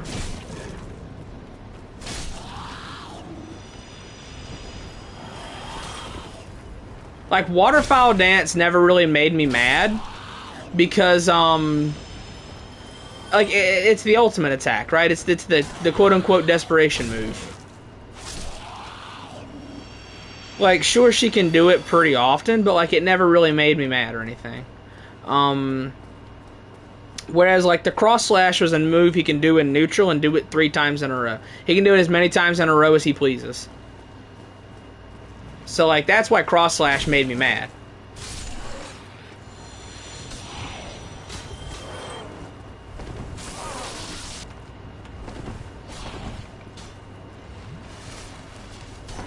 No! Game! Dark Souls 1, don't do it!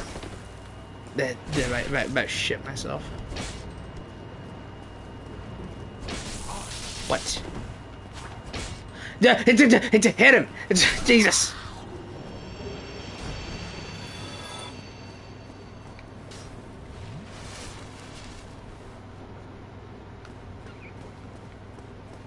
Oh goody, here we go with this again.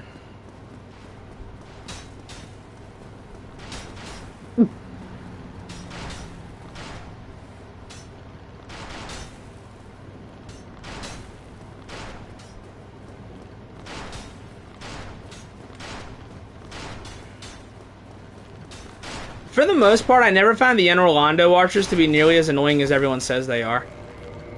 That sucks, though. I'm probably going to be in the exact same situation.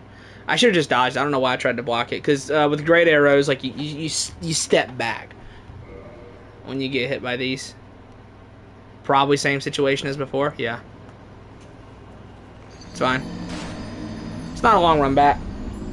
Yeah. Like, I never find them to be as annoying as everybody said they were.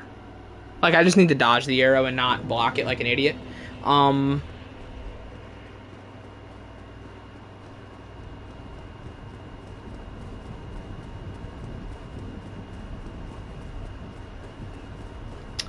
Yeah. I feel like the Enter Orlando archers are another thing that if they were in Dark Souls 2, people would hate them. Which people don't like them here, but, like, I feel like, you know, we would have video essays talking about how bad they were if they were in Dark Souls 2. I never let that go, by the way.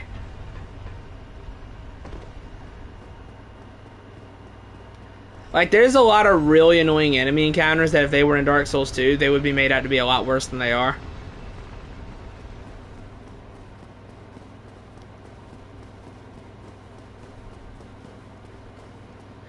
Like, bro, you think the complaining about Izalith is really, like... You think that complaining about Izalith is really bad now? Imagine if Lost Izalith was a Dark Souls 2 area, dude. Oh my god, you'd never hear the end of it.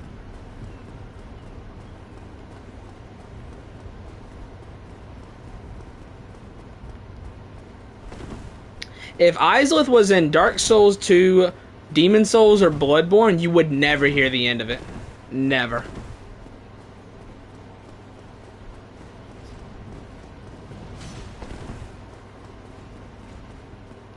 People think I'm crazy, but I'm telling you, like, Bloodborne has joined that, like, that section of Souls games with Demon Souls and Dark Souls 2, where people just have beef with it for no reason. Like, Bloodborne has joined that. I don't know why. I'm telling you, I blame Elden Ring. I blame Elden Ring. I do.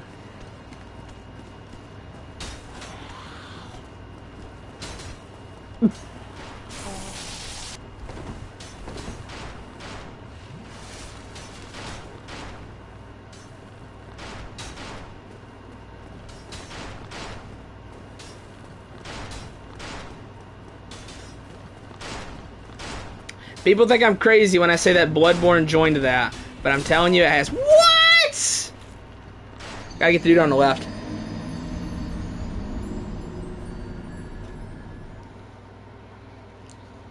Let me go beat up dude on the left. I forgot how to get to him.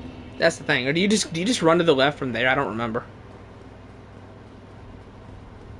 Yeah, like I don't know why people have a problem with Bloodborne. But it only started when Elden Ring came out, I'm telling you. Like there were people who, you know, said, it's not my favorite. That was fine.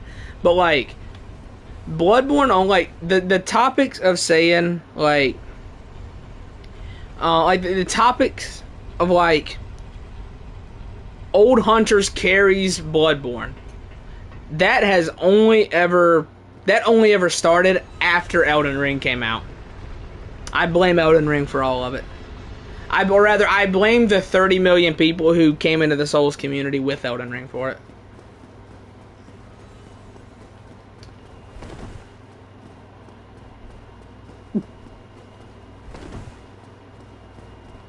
Like, people praise Bloodborne so much. I think it's like people got into the series with Elden Ring, and so they, you know, your first Souls game is probably going to be your favorite. People got into the series with Elden Ring. Elden Ring's their favorite, so they want Elden Ring to be the best.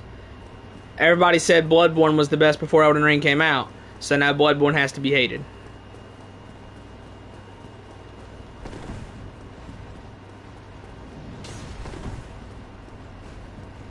Yeah, I mean, I've said before, and people said like, what was like I was gatekeeping or something like that, for saying this, that I had said that like Elden Ring's monolithic success was the worst thing to happen to From Software, and people just said I was gatekeeping, and I'm like, yes, I am. Sometimes gatekeeping can be a really good thing. It's not always bad, not always.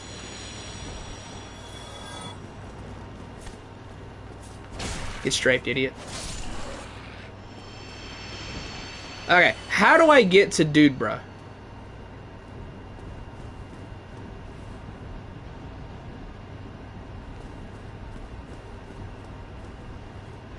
Yeah, like the very idea of saying like I said, old hunters carries Bloodborne. I never saw that prior to Elden Ring's release. I never saw it.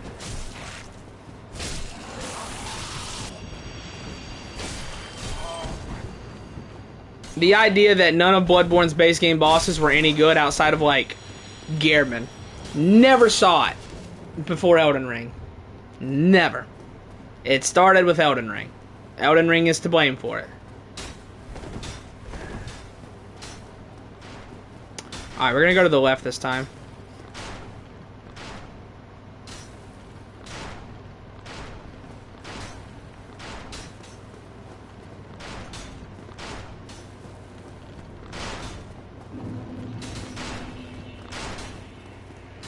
Alright, go to the left.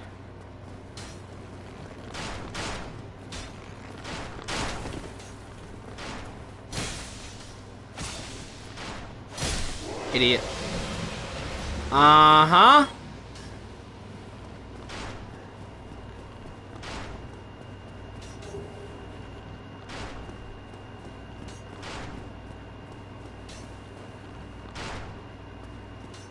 See. Of R1 spam in Bloodborne. I mean, yeah, but you can R1 spam. Like R1 spam in Bloodborne isn't half as good as it is in Dark Souls. Isn't half as good as it is in Dark Souls 3. And erase Elden Ring from existing. Sure. I'll say. You know what? I'll. I'd push that button. Yeah, sure. If I could go back in time and change Elden Ring into a linear Souls game that would have only sold probably around what Dark Souls 3 sold, yeah. I'd push that button.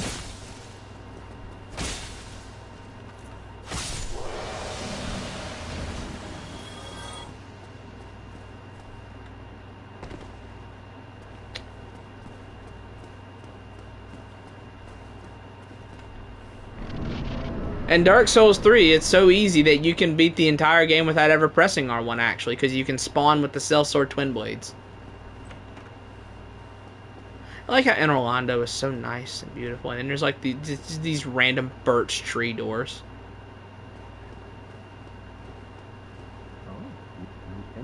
Hello, Solaire.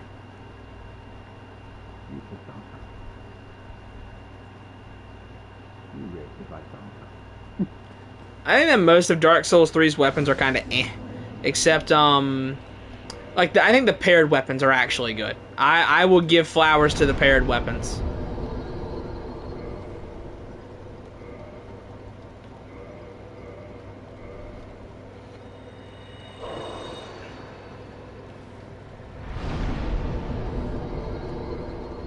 Because, like, what I really like about the paired weapons is that they're unique. They are unique move sets. And that was something that I feel like we definitely lost with Elden Ring. Elden Ring does have, like, you know, best bow variety in the series, but something that we definitely lost was that every paired weapon in Elden Ring just gets the power stance moveset. Like, there's no unique movesets. Like in Dark Souls 3, Drang Twin Spears, Ring Knight Greatswords, Goddard's Twin Swords, the Katana, and the little Tonto thing. Like, all those, right? Like, they're all unique.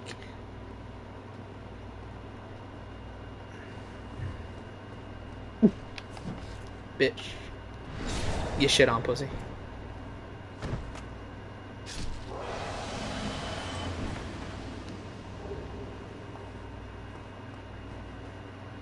So yeah, it's just like, while I do have my issues with a lot of Dark Souls 3's weapons, those paired weapons were so cool, man. They really were. And then in Elden Ring, they got, like, the trade-off was for every paired weapon having a shared moveset with power stancing. Like, listen, alright, hot take time again. I like power stancing way more in Dark Souls 2. Because I think power stancing really, like, power stancing feels like it adds more in Dark Souls 2.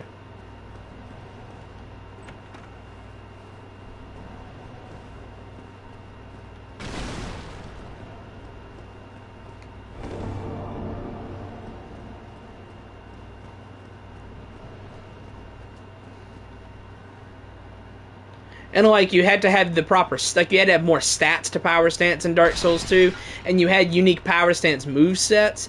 Like the Bone Fist, dude. The Bone Fist is so cool. And if you power stance it, it's so cool. Like the Majestic Greatsword, like the Artorias Greatsword, the Artorias Sword power stance, you get that super cool jumping flip spin attack thing. Like, it's so cool.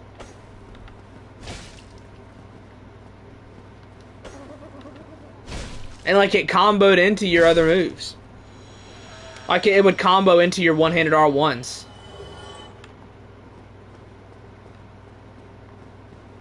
Like, you know, I'm not saying that Elden Ring power stancing was completely terrible, but I'm saying that Dark Souls 2 did it better.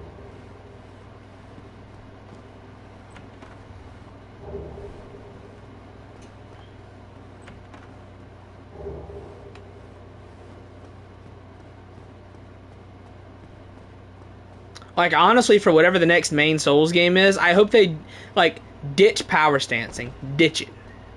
And just bring back paired weapons from Dark Souls 3. That's what I say. Ditch the power stancing and bring back the paired weapons. Because if you're not going to put the effort into power stancing, then ditch it. Lose it. Doesn't matter.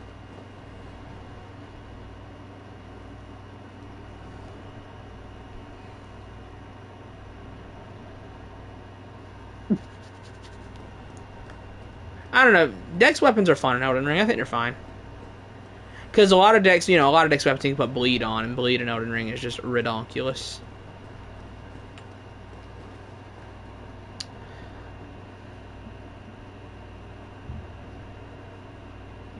Oh, one sec, my partner has texted me.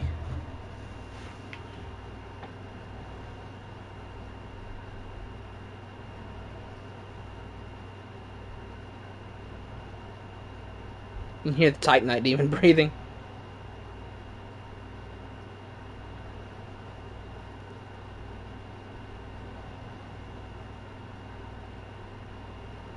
There we go. Yeah, I like Dex. I don't think Dex is, you know, I don't think like I'm not the type to say, you know, we have to swear off Dex forever, because you know plenty of skill weapons in Bloodborne are fine. If it is an Elism, yes it is. Indubitably. Okay, let's just get up this way here. Let's see, there's plenty more Silver Knights. On my For You page, why? What did I do this time? I'm not I'm not doubting that I did something wrong, but like what did I do? There's another Mimic, dude. God, they're everywhere here. Like, listen, I know we love to make fun of, you know, magic build users in Elden Ring. We mustn't let that talk cloud us from the fact that, like, strength is the strongest thing in Elden Ring.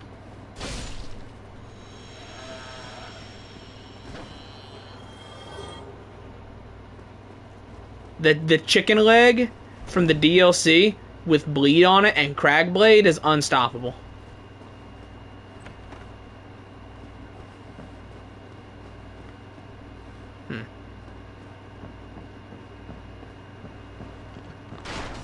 A what?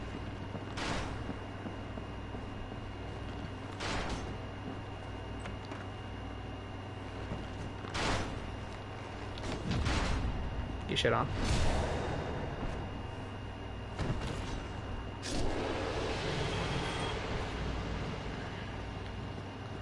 I love parrying in this game in Demon Souls, man. It's so fun.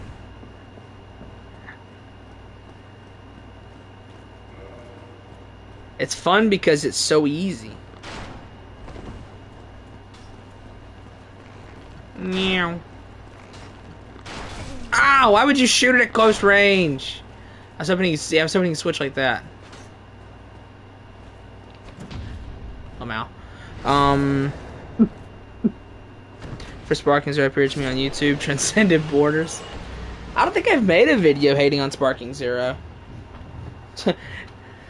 It sounds like me, but it doesn't sound familiar. Enjoying Peak Souls? Hey, I'm trying. Jackson's here. I could talk disparagingly about Expedition 33. I could do that, but I won't.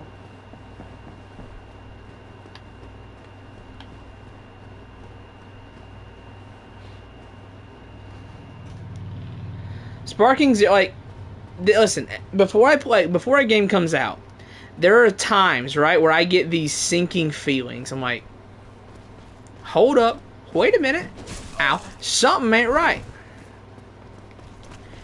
And I got one of those for Sparking Zero. Oh, wow, bitch. Like, the times I can list that I've had those, I had it for Last of Us 2. Like, it was like a week before the leaks came out. I was like, something doesn't feel right about this. I had it for Batman Arkham Knight. I ended up being right. I had it for Dragon Ball Z Kakarot. I ended up being right.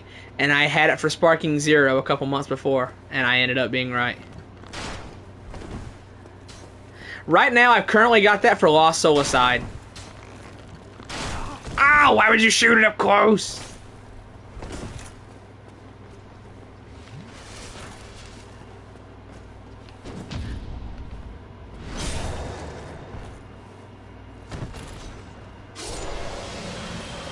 I mean, Arkham Knight's a fun game, but the story just kind of sucks.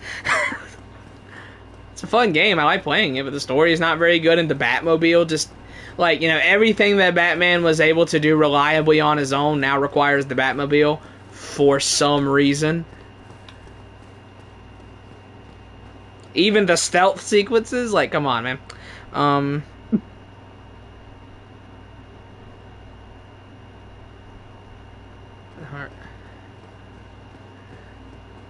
I did indeed.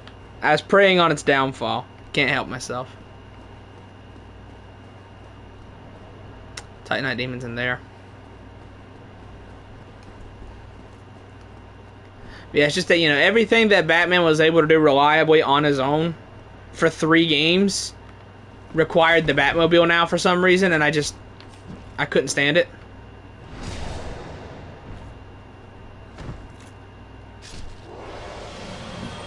We got Dokkan for the soul. Is this one of the dudes in Stradeus's group chat? Is that what this is? Sounds like one of the people in his group chat.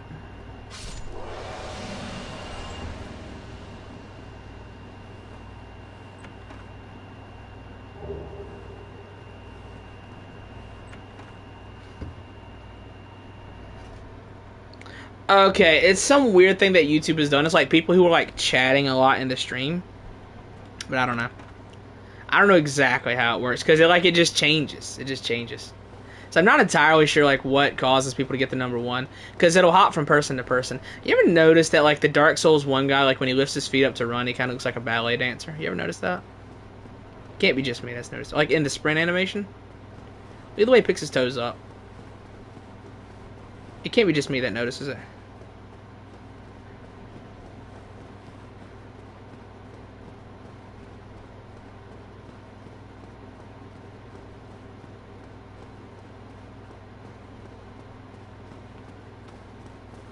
Like, I feel like you could put that, there's one part from the Nutcracker Suite, and I feel like you could just put that right over it, and it would work so perfectly and be hilarious. Oh, hello!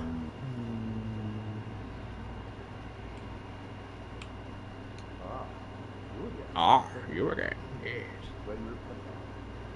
Once or twice.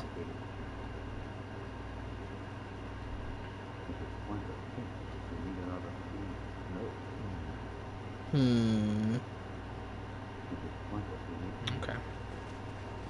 So to do Siegmeyer or Solaire's quest, what do I need to do? Like, bitch.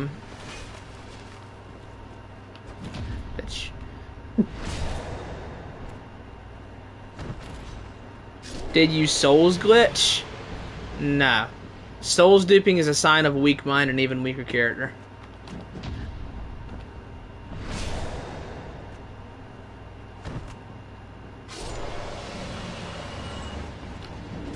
Oh, he didn't do the poke.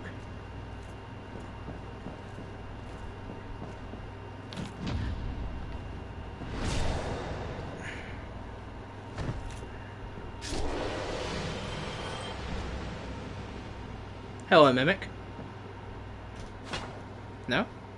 Oh, I see the chain now. I didn't see the chain at first.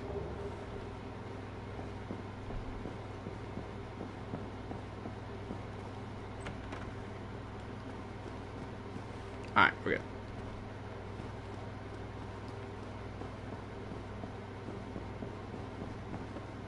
They have been slain.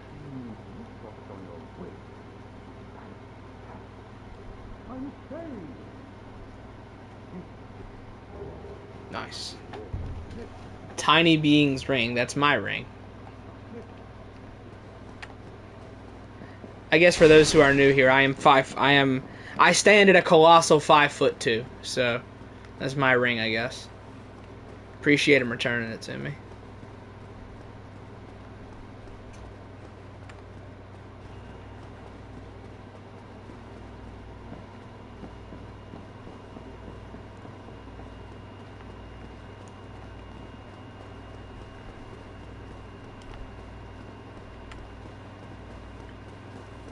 Alright, let's get around here. Ornstein and Smo's coming up, huh? Ugh.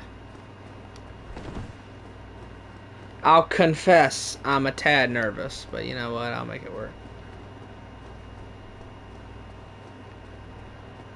Alright, I guess I'll beat up Titanite Demon now. Yeah, I already opened that. Good. Making sure I got the shortcut. On the off chance things go south here. Which it shouldn't. Ow. Thank you, tail hitbox. I was looking at my phone. Don't look at your phone when you're fighting a Titanite Demon, Carmen. Not the smartest thing I could do. Ow!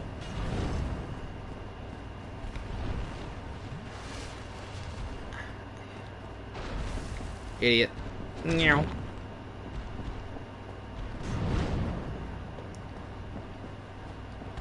Ah, I was early.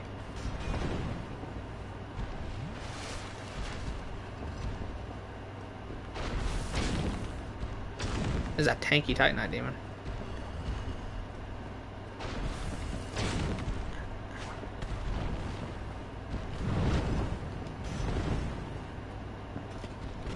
I am trapped, so it would seem.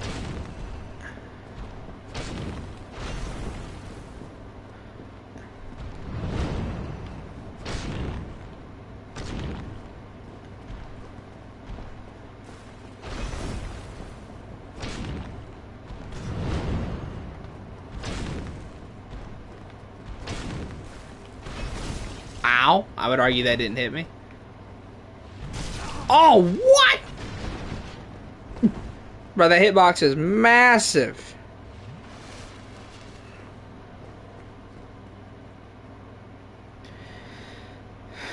Jordan weighs too much. Even help with me because I left jamming stuff into endurance.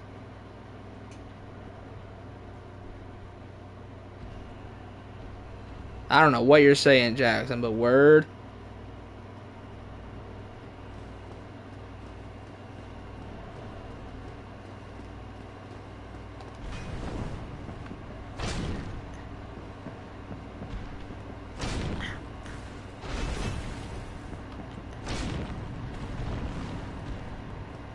Should just be a couple more hits. Dude, that hitbox is highly questionable.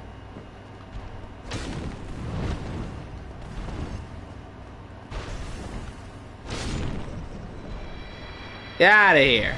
Jesus.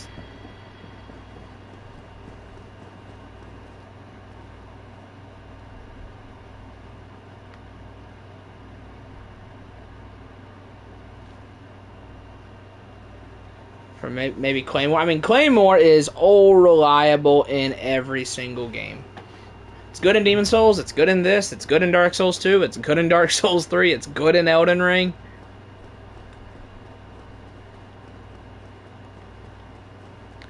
The Ludwig's casual sword is, you know, really good in Bloodborne. So, like, it's good everywhere.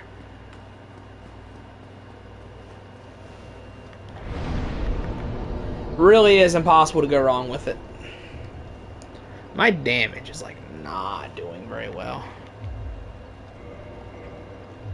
You know, I've got a ton of these. Like a ton of these, like, really high souls. Yeah, look at this. 2 Brave Warriors, 1 of these, 2 of those. Yeah, I've got, like, that's a lot of souls. Yeah, that's 10K right there.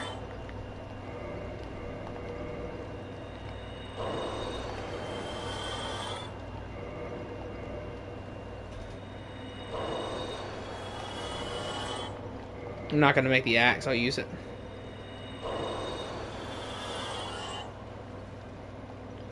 I mean, in Dark Souls 1, all you really need is something to parry.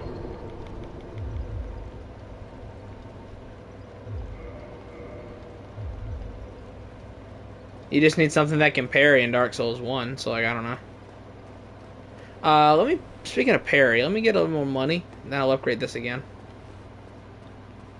Hey, come here, you. I need your something. Oh. Bitch.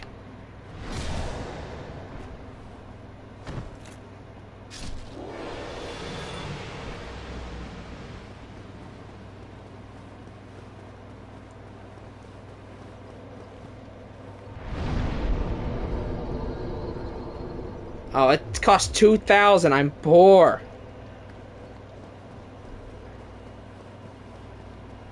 I have no money. I am poor. Bitch.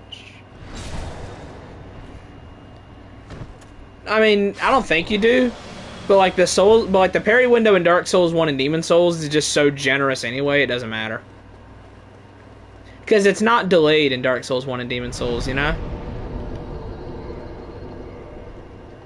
Like, you don't have the weird delayed parry window in Dark Souls 1 or Demon Souls. The parry window just is what it is.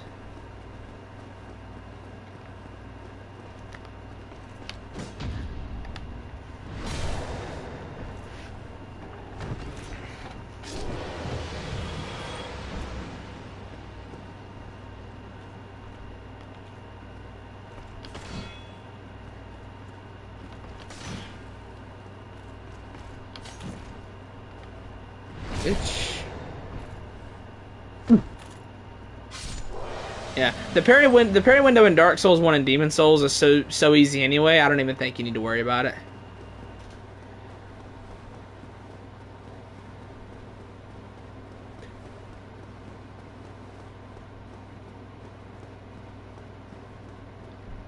Alright, I'll explore the rest of Anor Londo after, Ornstein and Smough.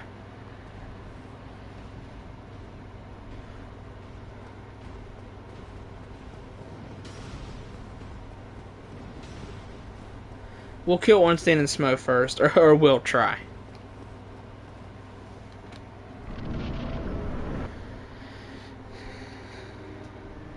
There we go. This is the iconic fight. It's a pretty good fight. I don't think it's as good as everybody else does, but like it's good.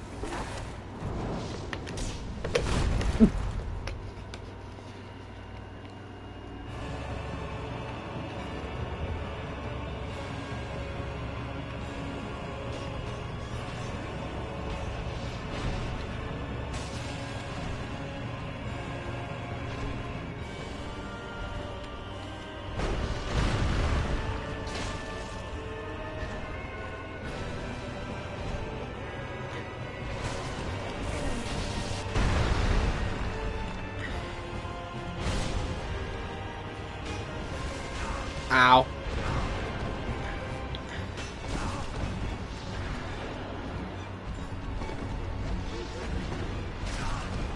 I'm trapped. Get me out of here. Ow. No.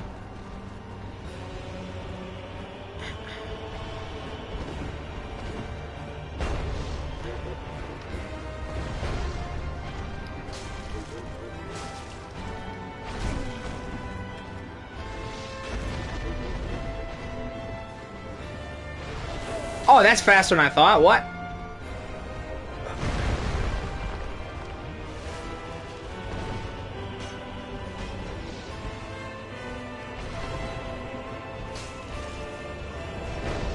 Well, you want me to target Ornstein? I mean, I can. Sure.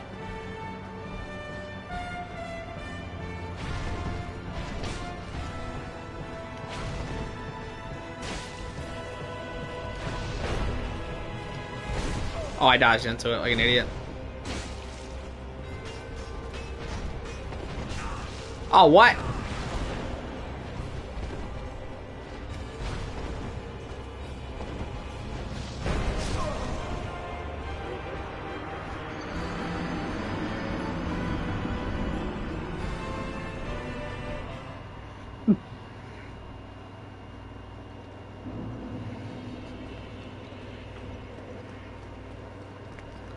Well, the thing is, like, Super Ornstein's fight is harder than Super Smough's, so that's what I was going for.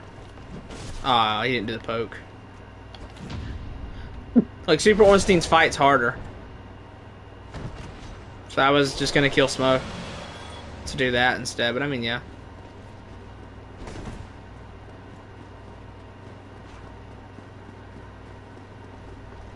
Sure, I'll kill Ornstein first. It probably will be easier to kill Ornstein first. He's got less health.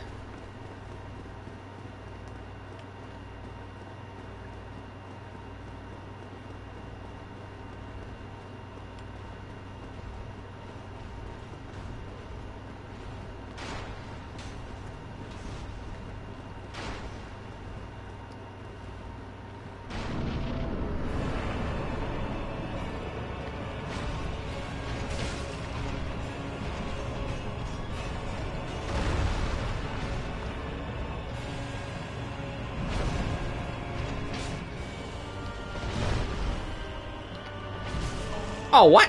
Swings all the way around?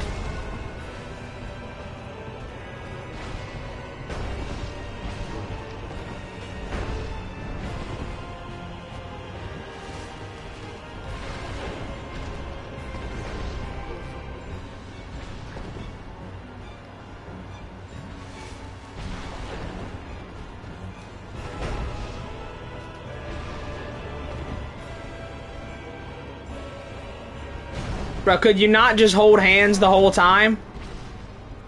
Could you not just hold hands the entire fight?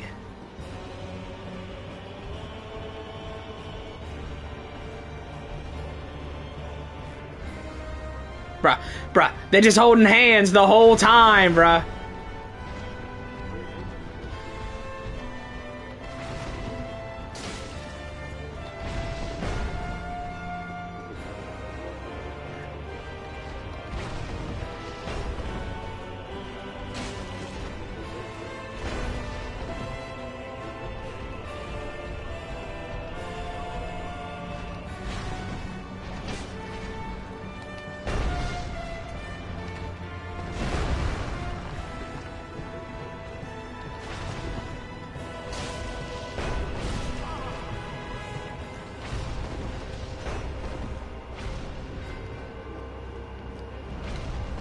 Why didn't you, like, actually dash?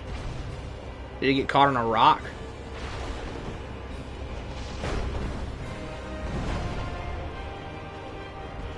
Let's not attack right there, yeah.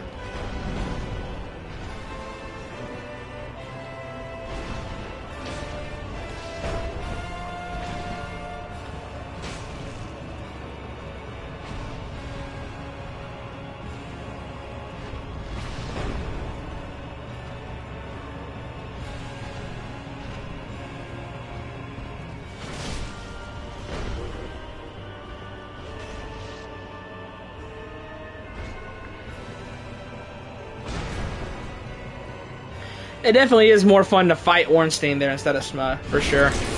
Woo! It just smites him.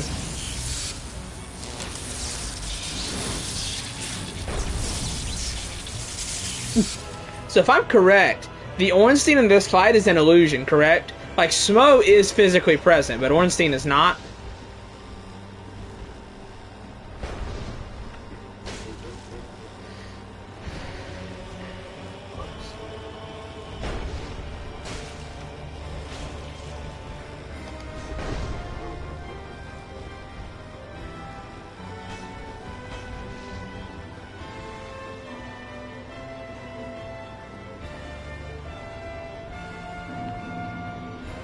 I mean, it has to be like that because Ornstein passed and he passed. Oh, I thought I was strafed that. Ornstein passed away in Archdragon Peak.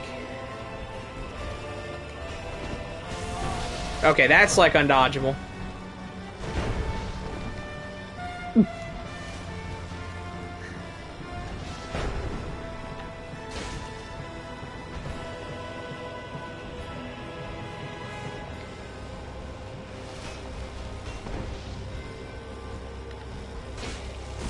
Ow.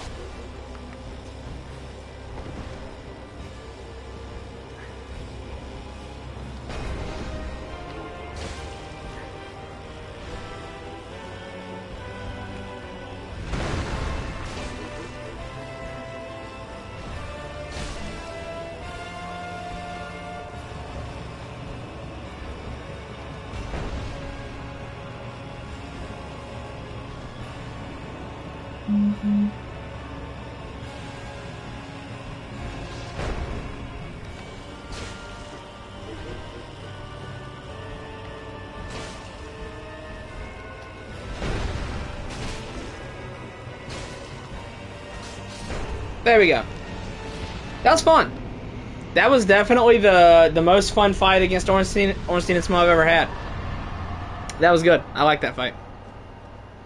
It's a good boss.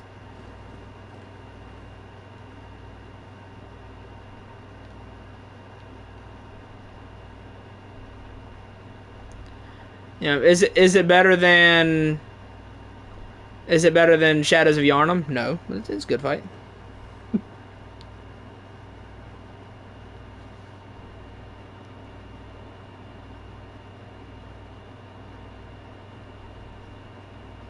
I played Blighttown normally, L.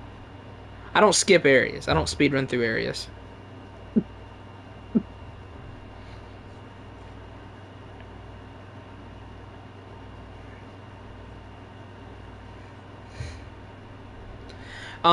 Yeah, like I feel like I saw somewhere that Smo was physically present, but Ornstein is an illusion created by Gwendolyn here. Because Ornstein left with Faram. Or Flan, whatever you want to call him. Was it Flan? Or was that not Flan? No. I get the lore mixed up, man. I know he's Faram and he was known by another name.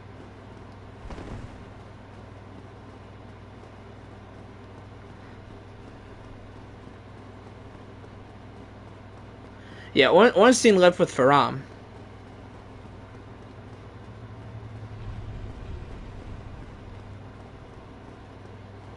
Yes, the name was King.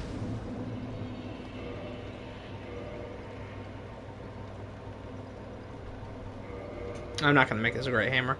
Pop it. Yeah, Ornstein left with him.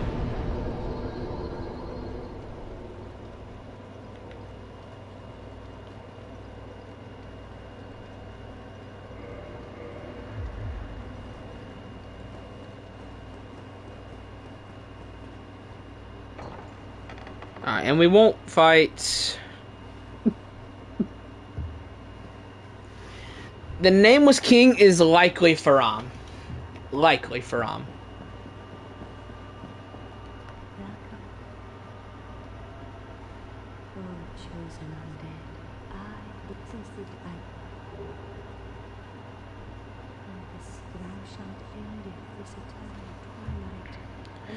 I mean, I say do the DLC right before you go fight Gwen.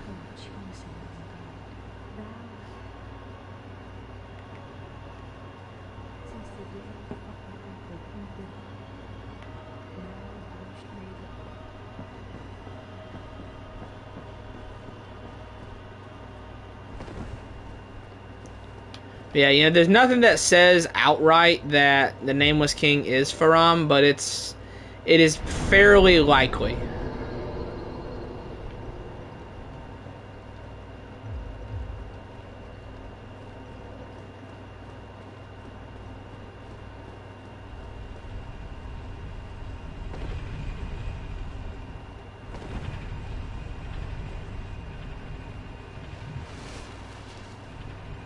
Sif is like, yeah, Sif needs to be like the thing I do next, actually. I need to go do Sif.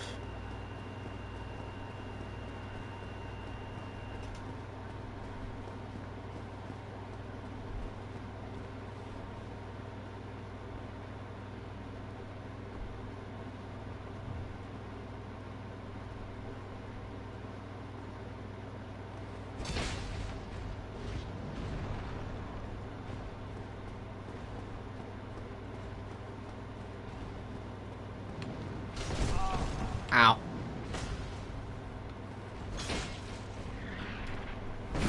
Oh, he's got that spell. Cool.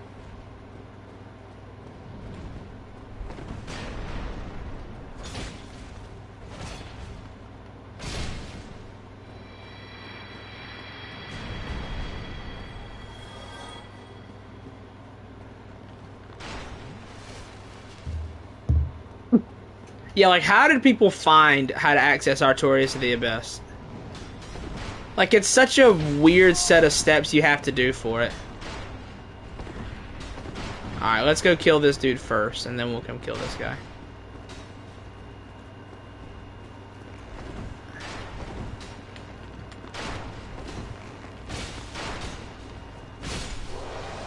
Get out of here.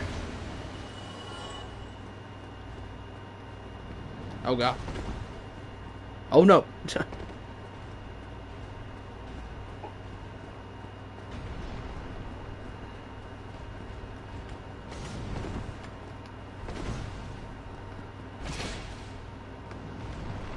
Like, you need to go back to Darkroot Basin, kill the Golden Golem, reload, then talk to Dusk, reload the area, talk to her again, go to Duke's Archives, kill this specific golem to get something, and then go back to Dusk, talk to her again, reload the area, I believe, and then you can get grabbed up by Manus.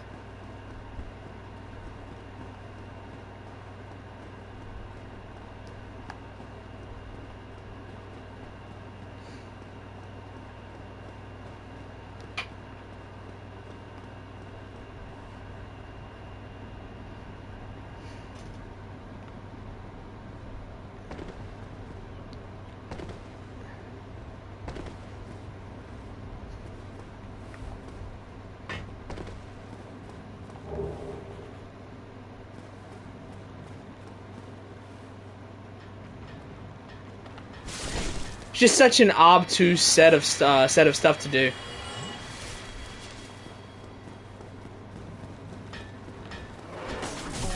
Ow.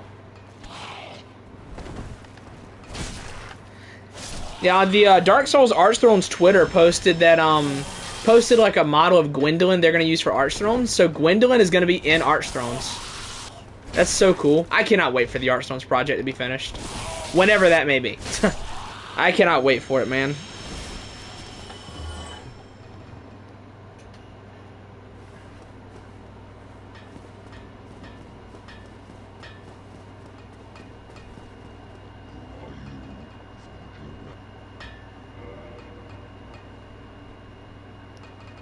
No, don't have him do that.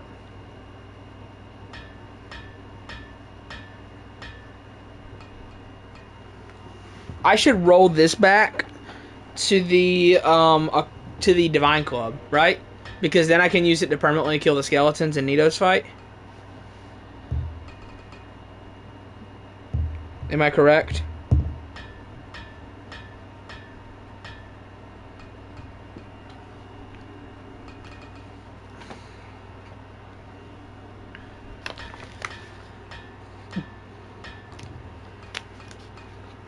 I honestly think that Nito would be like such a good boss if it was made that like if Nito killed the skeletons, they stayed dead.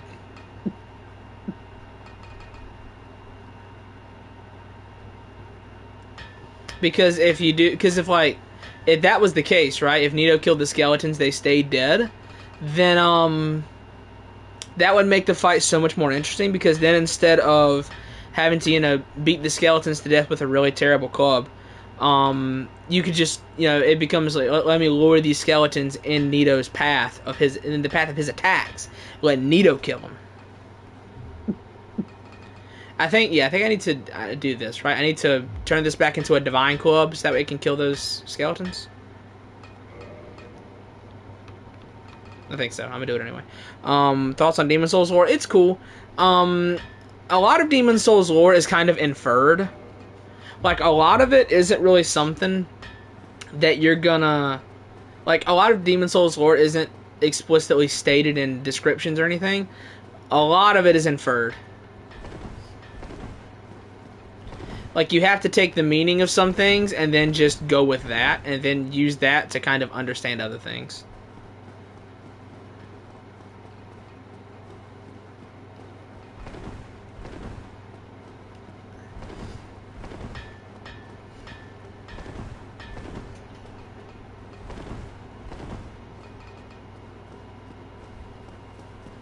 Like, it's kind of inferred but not said that the demons in Demon Souls are the egregories or the memories or the public perception of certain figures. Like, Flameworker was created from the egregory of Big M, I think his name is. But, and Big M's thing was he used the soul arts to become strong enough to wield the Dragon Bone Smasher and kill the dragons. As time went on, the fish gets bigger every time you tell the story. It was known that, he could kill the dragons with his bare hands. So when you fight the Flameworker, he was buried, he was interred in front of the dragon god. When you fight the Flameworker, he comes out, he fights with his hands. His hands mimic the explosions of the soul orbs found throughout the Stonefang tunnels.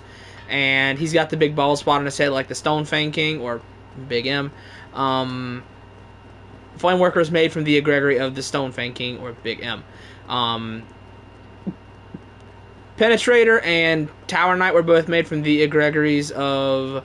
Were demons both born from the egregories of different knights from Boletaria. Old King Allant was born from the egregory of... Well, Old King Allant. Phalanx, I know what it's from, but I can't think of it off the top of my head. Fool's Idol was made from the previous queen, who was turned into a puppet.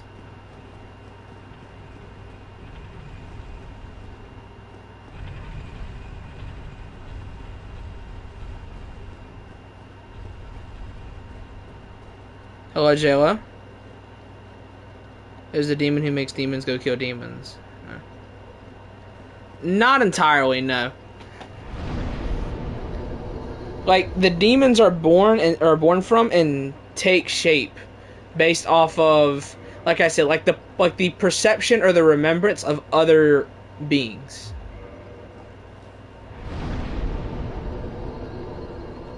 Like people who actually existed.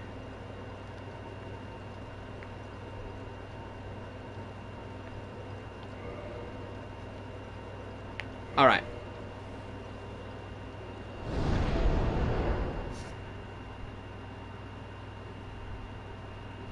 Actually, let's go to Firelink instead.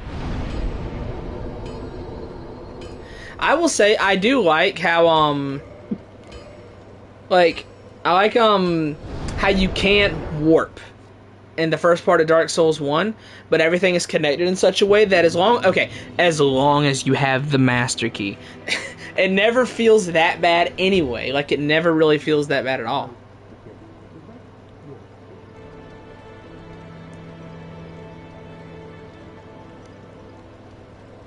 Oh god, do I tell him yes or no here? I don't want to hurt his feelings. What's the challenge run? The challenge run is enjoying the game. That's the challenge run. Hello as buddy. Try your trick and it was you just use the torch, roll through the oil, set the oil on fire, pop life gems, run. Easy peasy. That was the challenge run, JLo, but then I decided to go for something even harder, which is enjoy the game. And so far, it has been the hardest thing I've ever done in my life. Do I say yes or no here? I don't want to hurt his feelings, right? Siegmeyer's an awfully prideful man.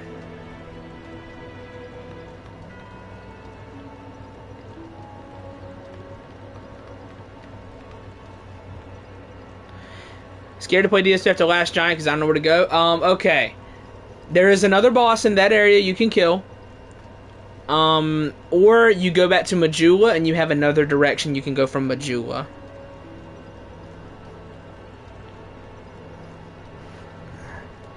that so? No matter. Sometimes you only have to give it some time. There you are. I'll be heading down below with nothing worthwhile. No worries. Adventuring is my life. I'm prepared for the worst.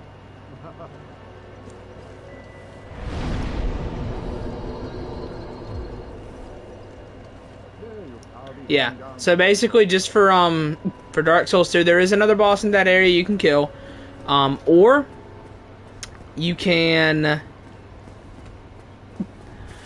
go back to Majula and go another direction. I'm so excited to stream DS2, man, because I'm doing that after I finish Dark Souls 1. I'm gonna stream the Bearer of the Curse edition from my PC. I'm so excited to stream that, dude. Because I love Dark Souls 2. I do. I cannot wait to play more of it. Especially after Dark Souls 1.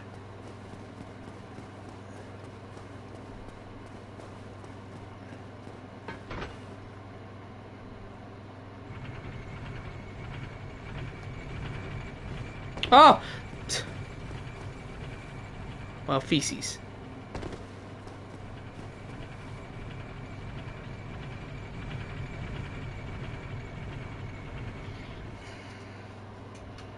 Very good at avoiding spoilers. What do you mean? What did I do wrong this time, chat? Is that BKS boss? Huh? Who? What? Who? Huh? Who?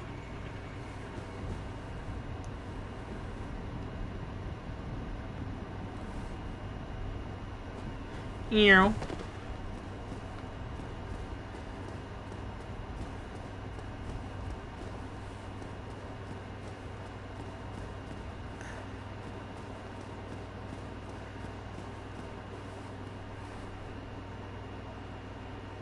Black Knight Sword boss? I may be stupid. It's comma boss. It's level 2, +2.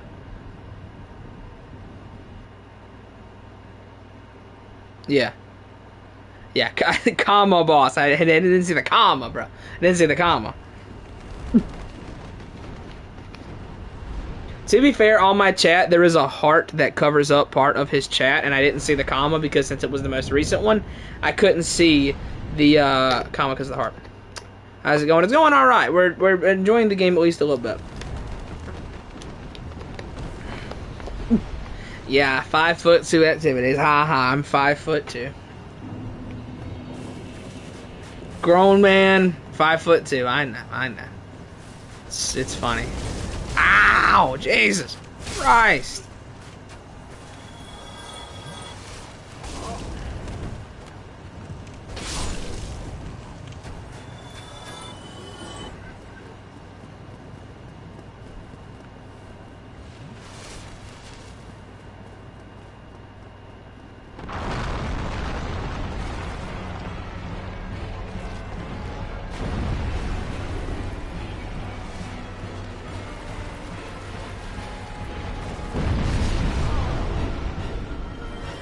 Idiots.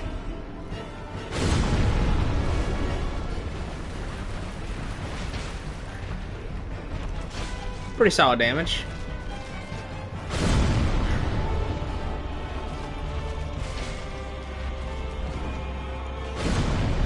This guy was so good they thought they'd use him 3 times in one game. Even Demon Souls had the good sense to only use Vanguard twice.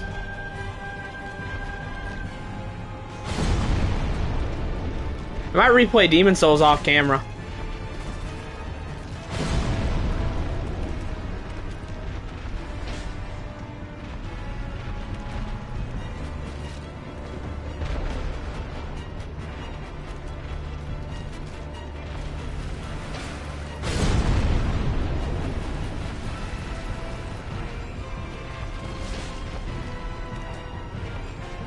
These days this is random, like, these days I'm so used to making people mad with my takes and the things that I say, that, like, when someone mentions something that I did or something that I do, I'm like, oh god, what did I do now?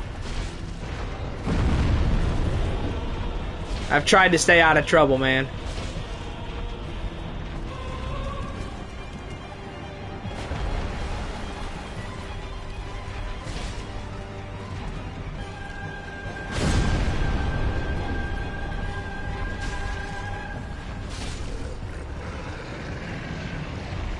After giant in my runs, I usually, I don't know, I clear out like hides. I know I clear out the forest first. I do both bosses there, and then I go to hides. The Bearer of the Curse edition makes the second boss in hides like really strong. I'm really excited to stream that so that more people can see that version of the game. Like, it makes the second boss in hides like actually really tough. Like, I didn't come back to him until after I did Lost Bastille.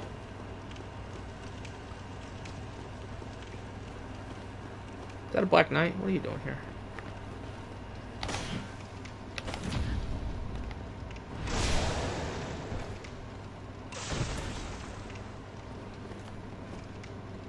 Ow!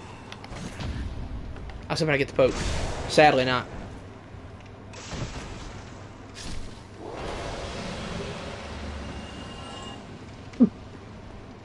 Scholar of the First Sin and Bearer of the Curse edition. Bearer of the Curse edition is a revamp mod that adds a few different things. Okay, so what's some of them?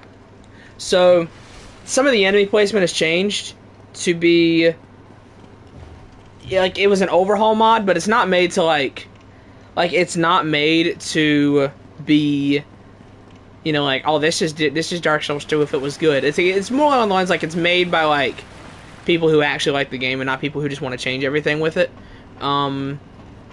Basically, in the Bearer of the Curse edition, it adds like some clutter to the rooms, you know, so that way they look less empty. Enemy placement is changed to be kind of like original Dark Souls 2, to be more similar to that. Some of the bosses have all bosses have like a rare attack, and it makes it where they do their rarer attacks more often.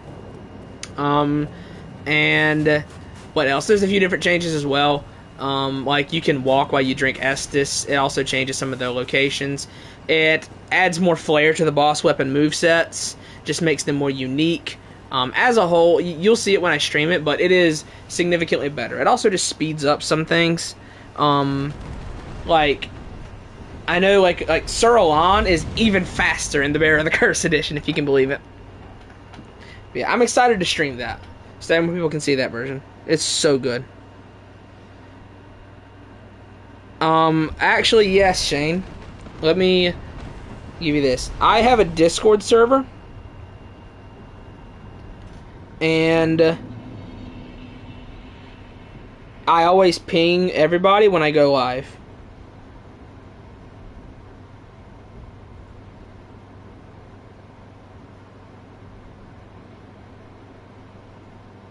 I would say so, below. I mean, I don't know. I feel like everyone should. I mean, I don't know. I don't want to. I don't want to tell someone to not play Skyward and play Bearer of the Curse edition instead. But Bearer of the Curse edition is. Oh no. Is the best way to play the game. Like, oh, and you can also parry and riposte bosses as well. You can parry and riposte bosses in Bearer of the Curse. That's like $30,000. Let me go get that. Oopsies. Sorry, Koth, I don't need you right now. Get out of here. But yeah, I have a Discord server and I ping everybody, when I go live.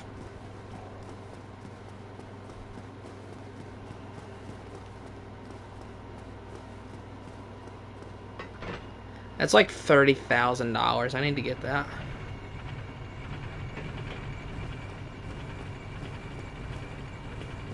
But yeah, outside of that, not really. I have a Twitter. I don't use it. I don't use it as much as I should. Well, shit, I didn't roll. Go-hyuk. Well, how do I get out of here?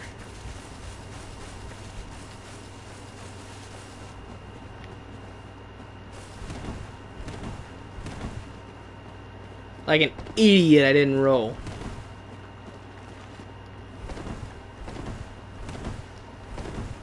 Hey, you, bird, give me my souls. Okay, don't fall in the water with Koth. That's a bad time.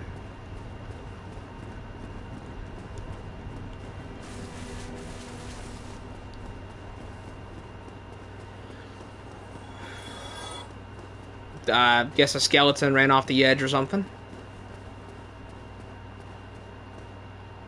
Is that Frompt or Koth?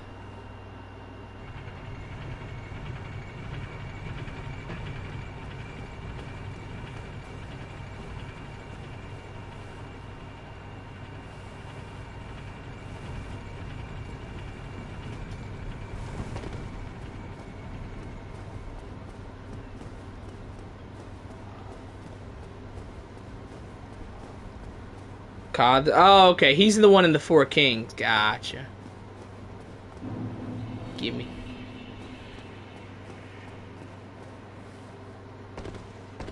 Yeah, he's the one in the Four Kings boss room. Meow. Alright, what should we do next? I guess Sif, right? Sif should be next. Sif or Priscilla, probably. Yeah, I'm really excited to play Dark Souls 2, man. I'm excited to play it again. I love it. I love that game to death. I would honestly call Dark Souls 2 like my comfort Souls game. Probably Sif. Yeah, because Sif doesn't take that long to do. Gonna do DLC? Yes, but not now. Let's go to the parish. Yeah, Painted World, the thing is, I can't leave that. So, maybe we'll do Sif, and then we'll go to the Painted World, and then we'll stop for...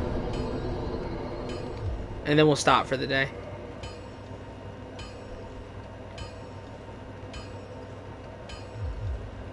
Yeah, I would say, like my comfort food Souls game is probably, Dark Souls 2.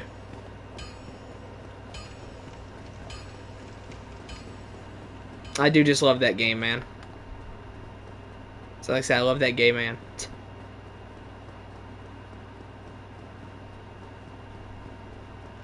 Which is something that I am, but still.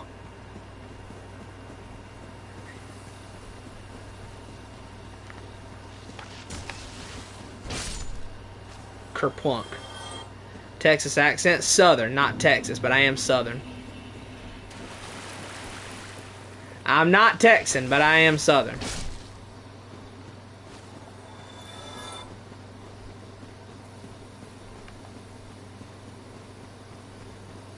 I try not to talk with the accent all the time. It's just something that I kind of learned to not do. But, you know, so sometimes when I'm talking, I do just kind of slip back into it a little bit. Alabama, not Alabama. No, I am Southern, but not Alabama. Word. Sometimes I'm in voice chat, like playing Helldivers or something. Louisiana, not Louisiana.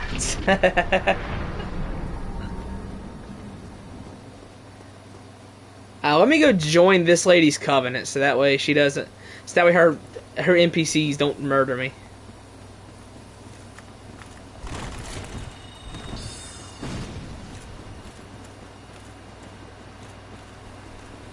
I have not seen the new Everdark Augur fight. I have not, no. I hope it's good, but I don't know.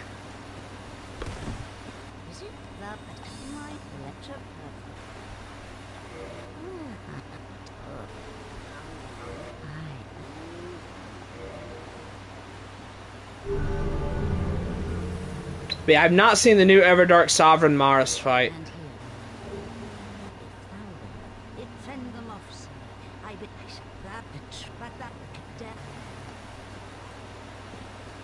Okay, are you still hostile? No, we're good. I didn't play Night Rain.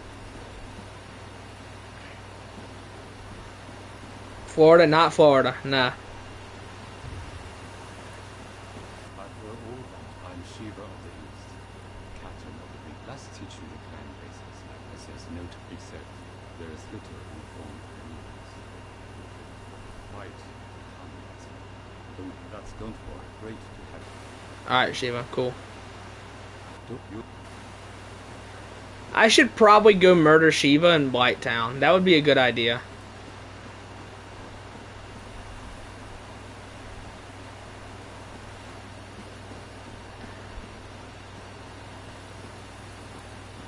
I should murder Shiva and his buddy in Blighttown.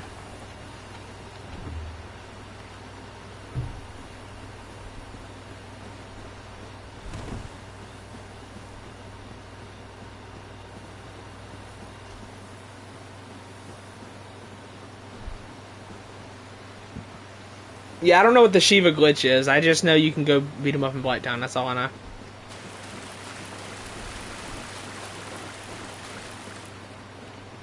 Any items around here? I'm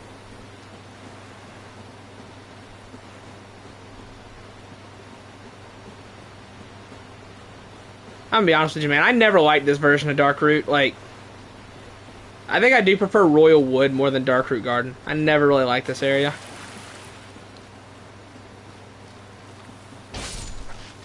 Kerplunk.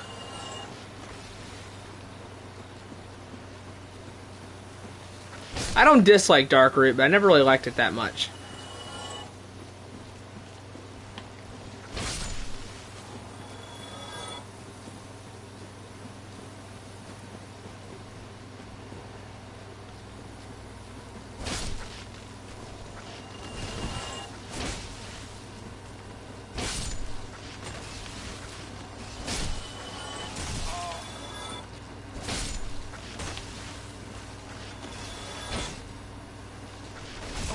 Ow, stop. Ow.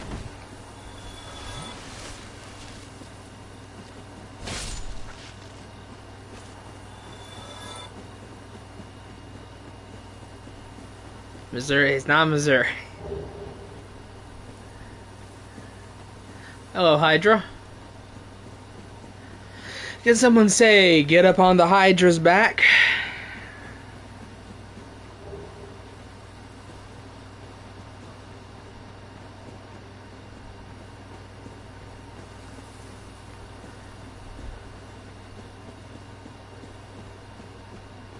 They're just gonna go through every single state that's considered Southern until he gets it.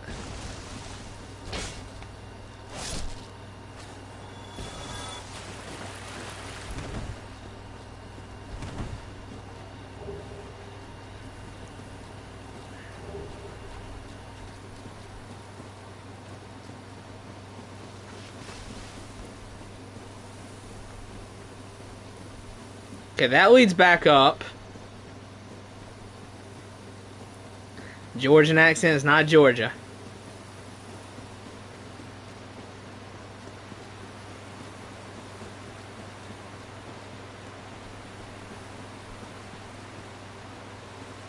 Okay, so not this way, right? Yeah, no, not this way.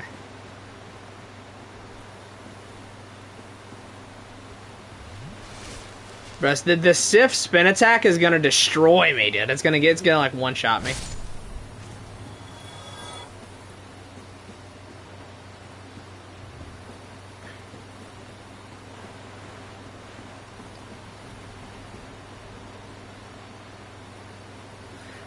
You have not said it, Al. You've not said it. I'll tell you when you get it. I'll tell you when you get it.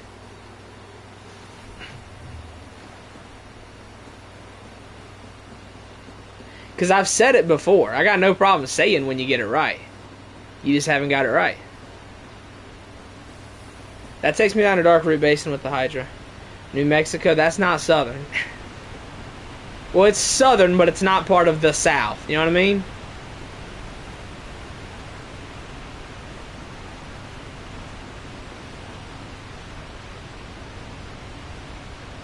I don't care that much. I'd rather not be doxxed, but like, you know. I just say what state. I ain't saying my county or my town name. Oh god, not these things.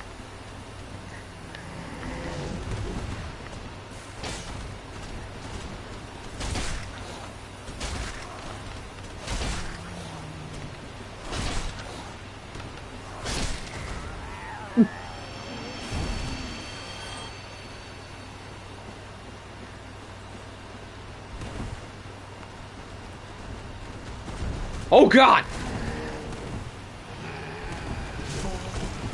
Okay, one of these I'm okay with. Two of these I'm less confident.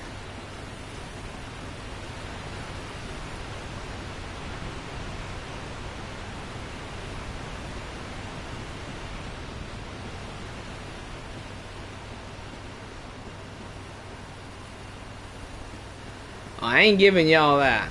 Oh, Jesus! Bro, where do they come from?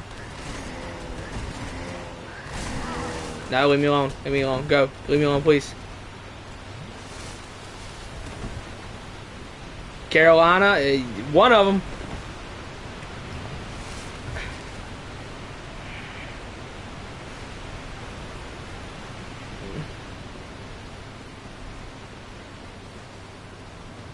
Oh, God.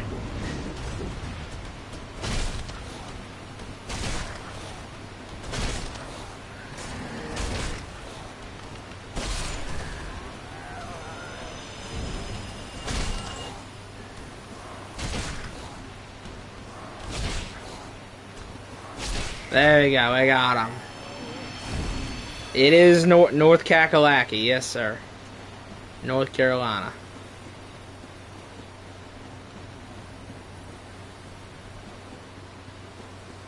Yeah. I used to have a lot of southern twang in my voice, but over time I kind of learned to not talk like that and just talk more like this instead. Yeah. I used to have a lot of like southern twang in my voice, but like I said, I just kind of learned to talk like this now. Now I just sound like Dave Chappelle's white guy voice.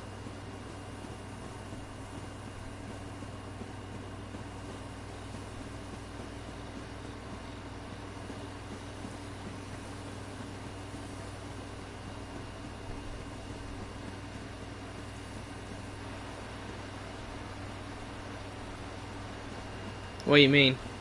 Like, New Mexico is in the south of the country, but New Mexico is not considered a southern state.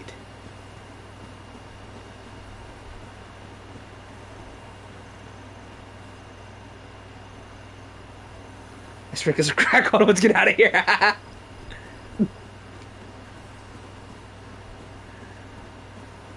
Oh no, this is terrible. Can somebody please find Ja Rule, someone get hold of this motherfucker so I can make sense of all this. Where is Ja? Oh, that's funny.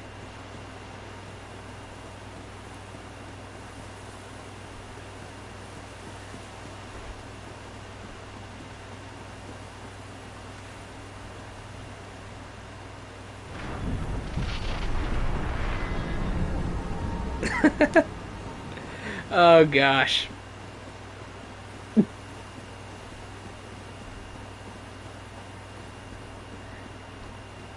Dave is so funny, man.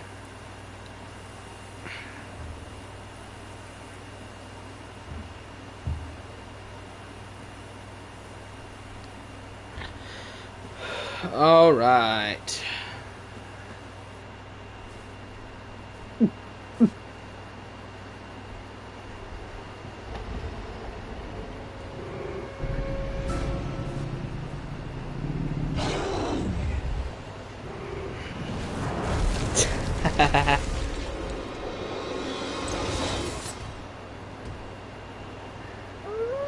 I never really loved this boss, man. I'm gonna be real. It's a fine boss, but I never really loved it.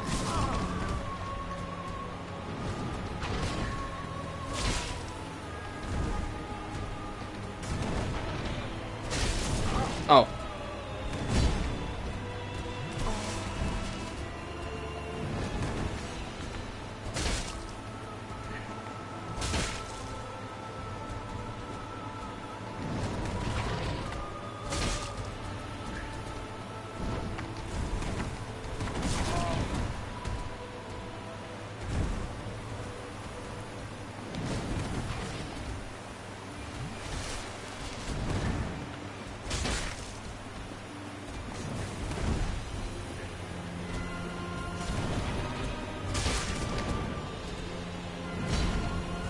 A lot of people like to put this in like top 20 bosses in the series, man. I can't get behind that.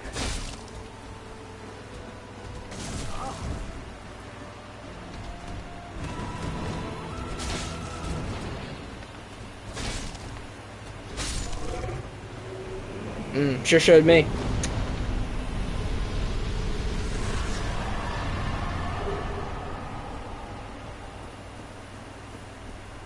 That was pretty difficult, huh?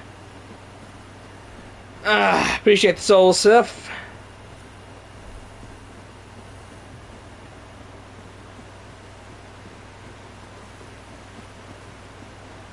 So, masochist though. I don't know. I don't really like if a boss is hard but good, then I'm fine with it. But I don't really like, I don't want a boss to go out of its way to just be harder than it needs to be.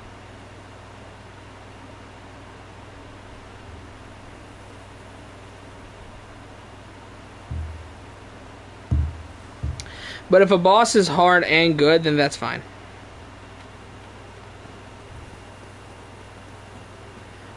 Moog was a really hard fight for me, but he's good. He's a good fight. He's a great fight. One of the best in the series.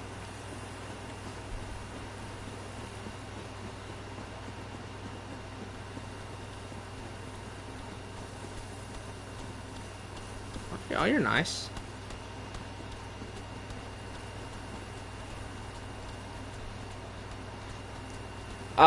Pre-nerf Radahn.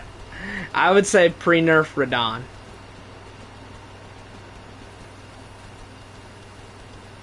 Can I get that chest? Let me just squeeze on by you here.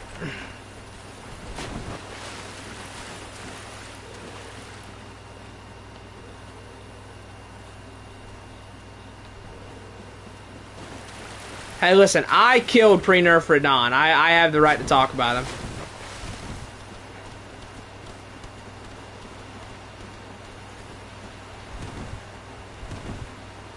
I killed pre-nerf Consort.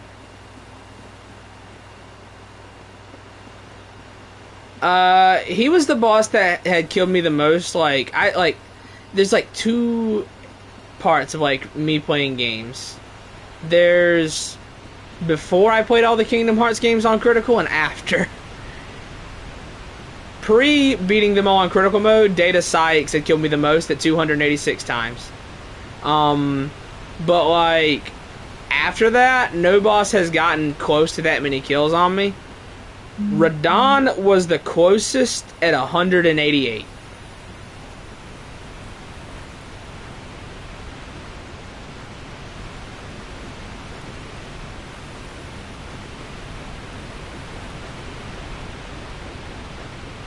Thing is, I used Bloodhound's Fang on Radahn, but I never got a single bleed proc or stance break. I used Bloodhound's Fang on him just because I liked the weapon, but never got a single bleed proc or stance break on him.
That.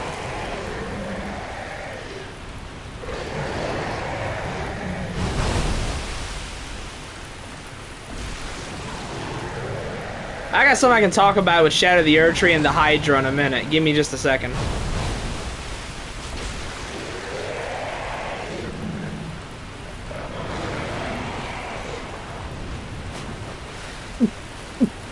Okay, his head's gonna go that way. Gotcha.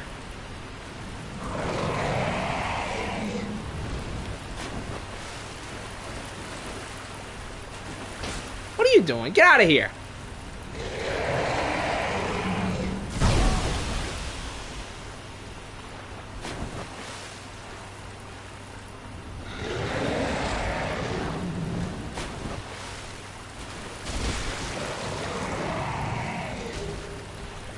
What are you doing? Get out of here. Beat it. Okay.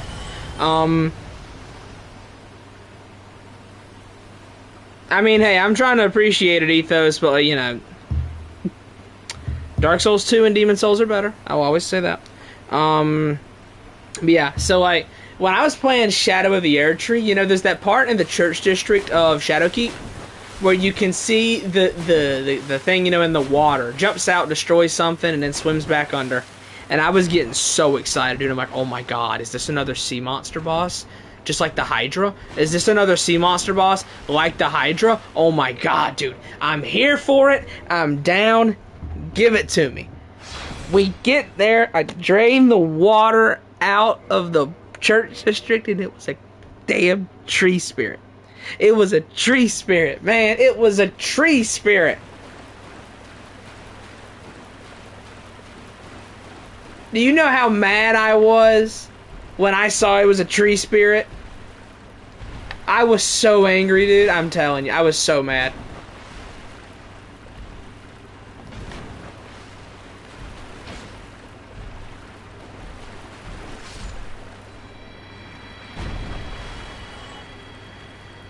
So, most gracious, I am done. I come from an age long before thine.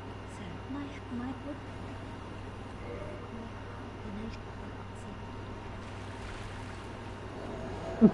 Yeah. Like, dude, it was just... I was so mad when I saw the mysterious creature jumping out of the water. I thought it was gonna be like a giant sea serpent because, you know, Mesmer with the snakes, dude. I thought it was gonna be a giant sea serpent. I got so excited for this. I was like, yes, here we go, another sea monster boss, just like the Hydra. We haven't had one of these in so long. And then I finally drained the water, and it was an ulcerated tree spirit. I have not been that angry in a hot minute, dude. I'm gonna be real.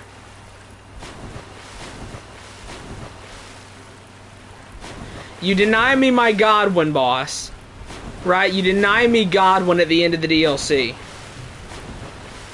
and then you take that from me too.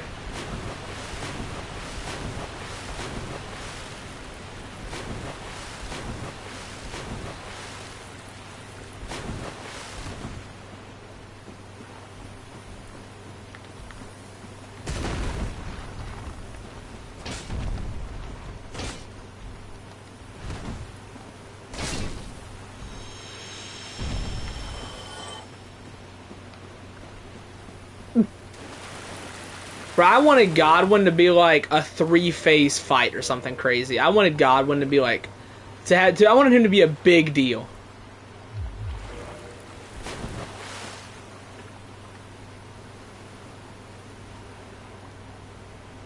Like I wanted it to be like phase 1 is the fish Godwin. Make him like a gimmick fight so that way you get through phase 1 pretty quickly. Phase 2 is like Godwin and Fortisax. Phase 3 is Godwin the Golden. I shall follow. On his own.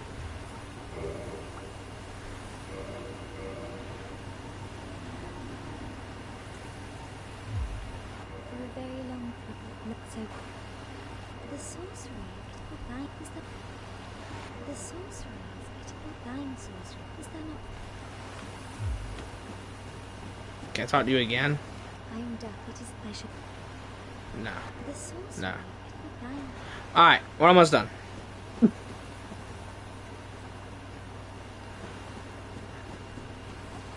Like I said, make phase 1 a gimmick fight against, you know, like Prince of Death Godwin, where he's the fish thing. And just make it, you know, a pretty simple fight like that, like a gimmick. And then make phase 2 Godwin and Fortisax, like Nameless King.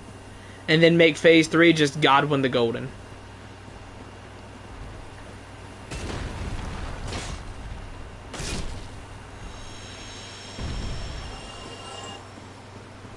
Like, let him be a Nameless King ripoff instead of a Lorien and Lothric ripoff like what we got. I do like Posner for Dom, but I mean, they did just do the Lorien and Lothric thing again.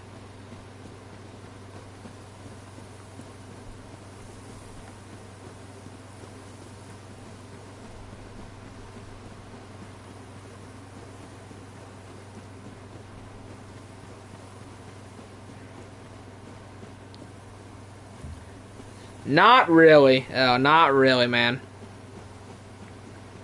I like some, but not really. I don't really listen to much music.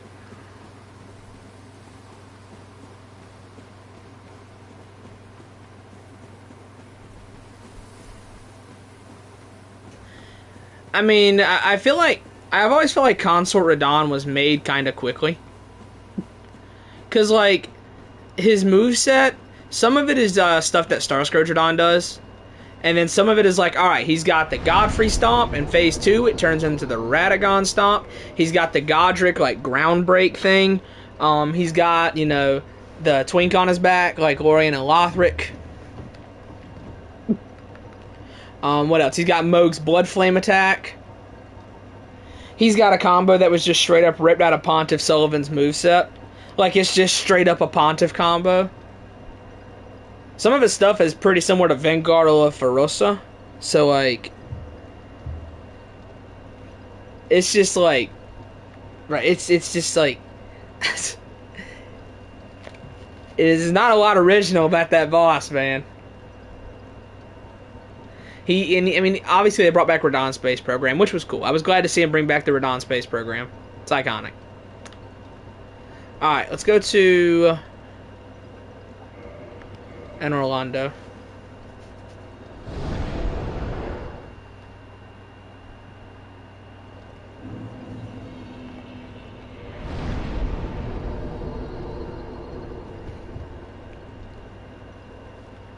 I mean, Gaius is a hard boss. Gaius is a good boss, though. I don't care what anybody says. Gaius is a good boss. Don't care what anybody says, man. Gaius is good.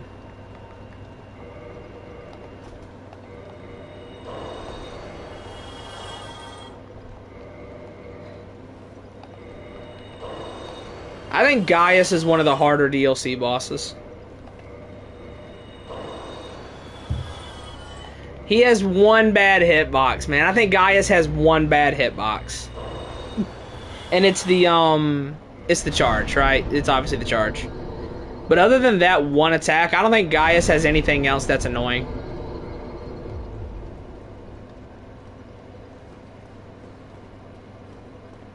I don't think Bale was that difficult. I like using. I really like Bale because I think the gimmick weapon was so good. It was such a good idea. It was such a good idea to add a gimmick weapon to him.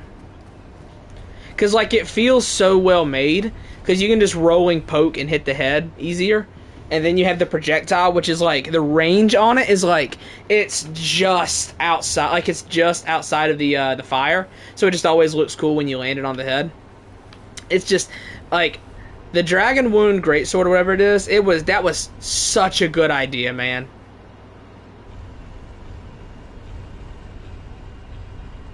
It was such a good idea.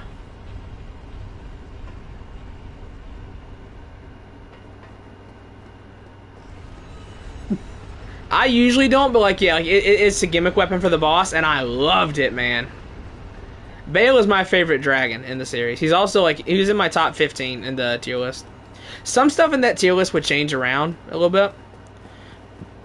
I'm excited to eventually fight the Night Rain bosses and add those to it. Like Fulgor and Libra. I'm telling you, I think Fulgor and Libra are going to go high on that list. I don't know about Hellstor, but Fulgor and Libra I think I'm going to end up really liking. Yeah, Bale was so good, man.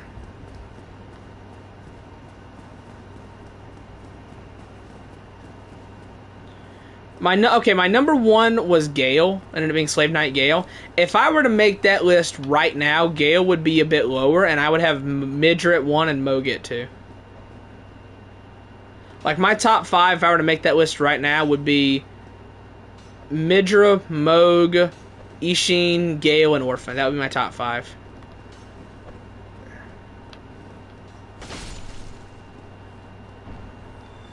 It was Gale, but yeah, if I were to make that list again right now, Midra and Mohg would be above him. Maybe Midra, Mohg, Gale, Ishin, Orphan.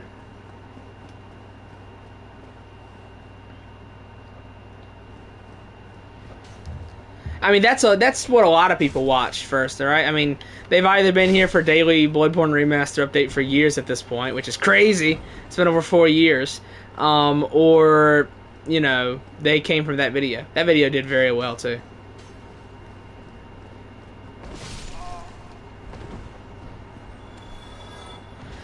Okay, I think that Sekiro is the hardest until it clicks, right?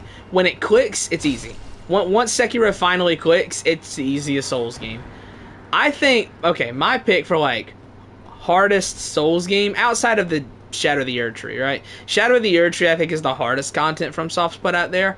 But I liked it, you know? I like the Shadow Tree system. It was well done. I don't care what anybody says. I'm actually going to say it's Bloodborne.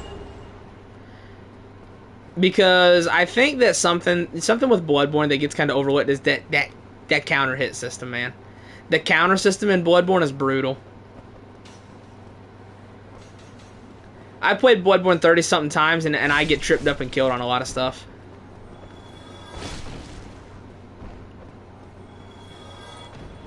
I think Bloodborne, you know, all Souls games have a counter system, but I think Bloodborne's is easily, like, just the most egregious.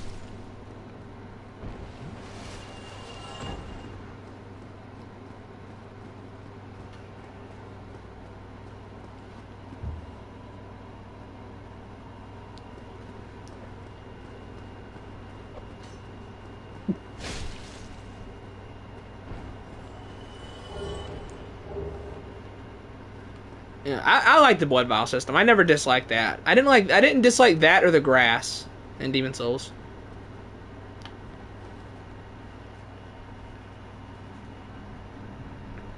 Bro, I love Larry. Larry is such a good boss in Bloodborne. Like, there's a certain tier of bosses that people just hate because they suck at them, right? It's Lawrence, Demon of Hatred, Gaius, Elden Beast, and you could probably throw a couple others in there.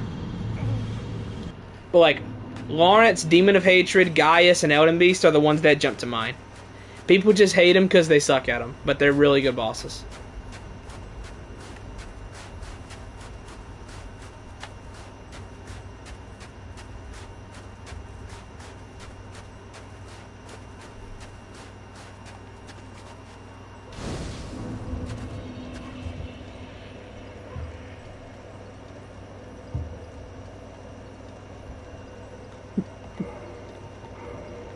Alright, well.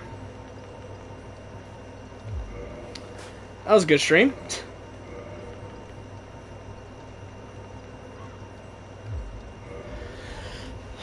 Alright. If you did, no damn.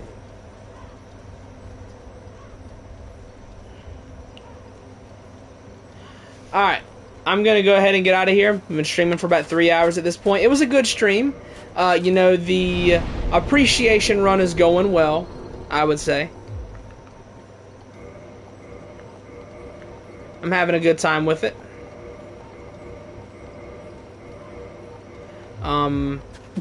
We'll come back. It's going to be a little bit because I have to work tomorrow. I have to work Saturday. I'm unavailable on Sunday. And yeah, okay, so it'll be on Monday. I'll be back on Monday. Monday at 11 a.m. Eastern Standard Time. Shane. Monday at 11.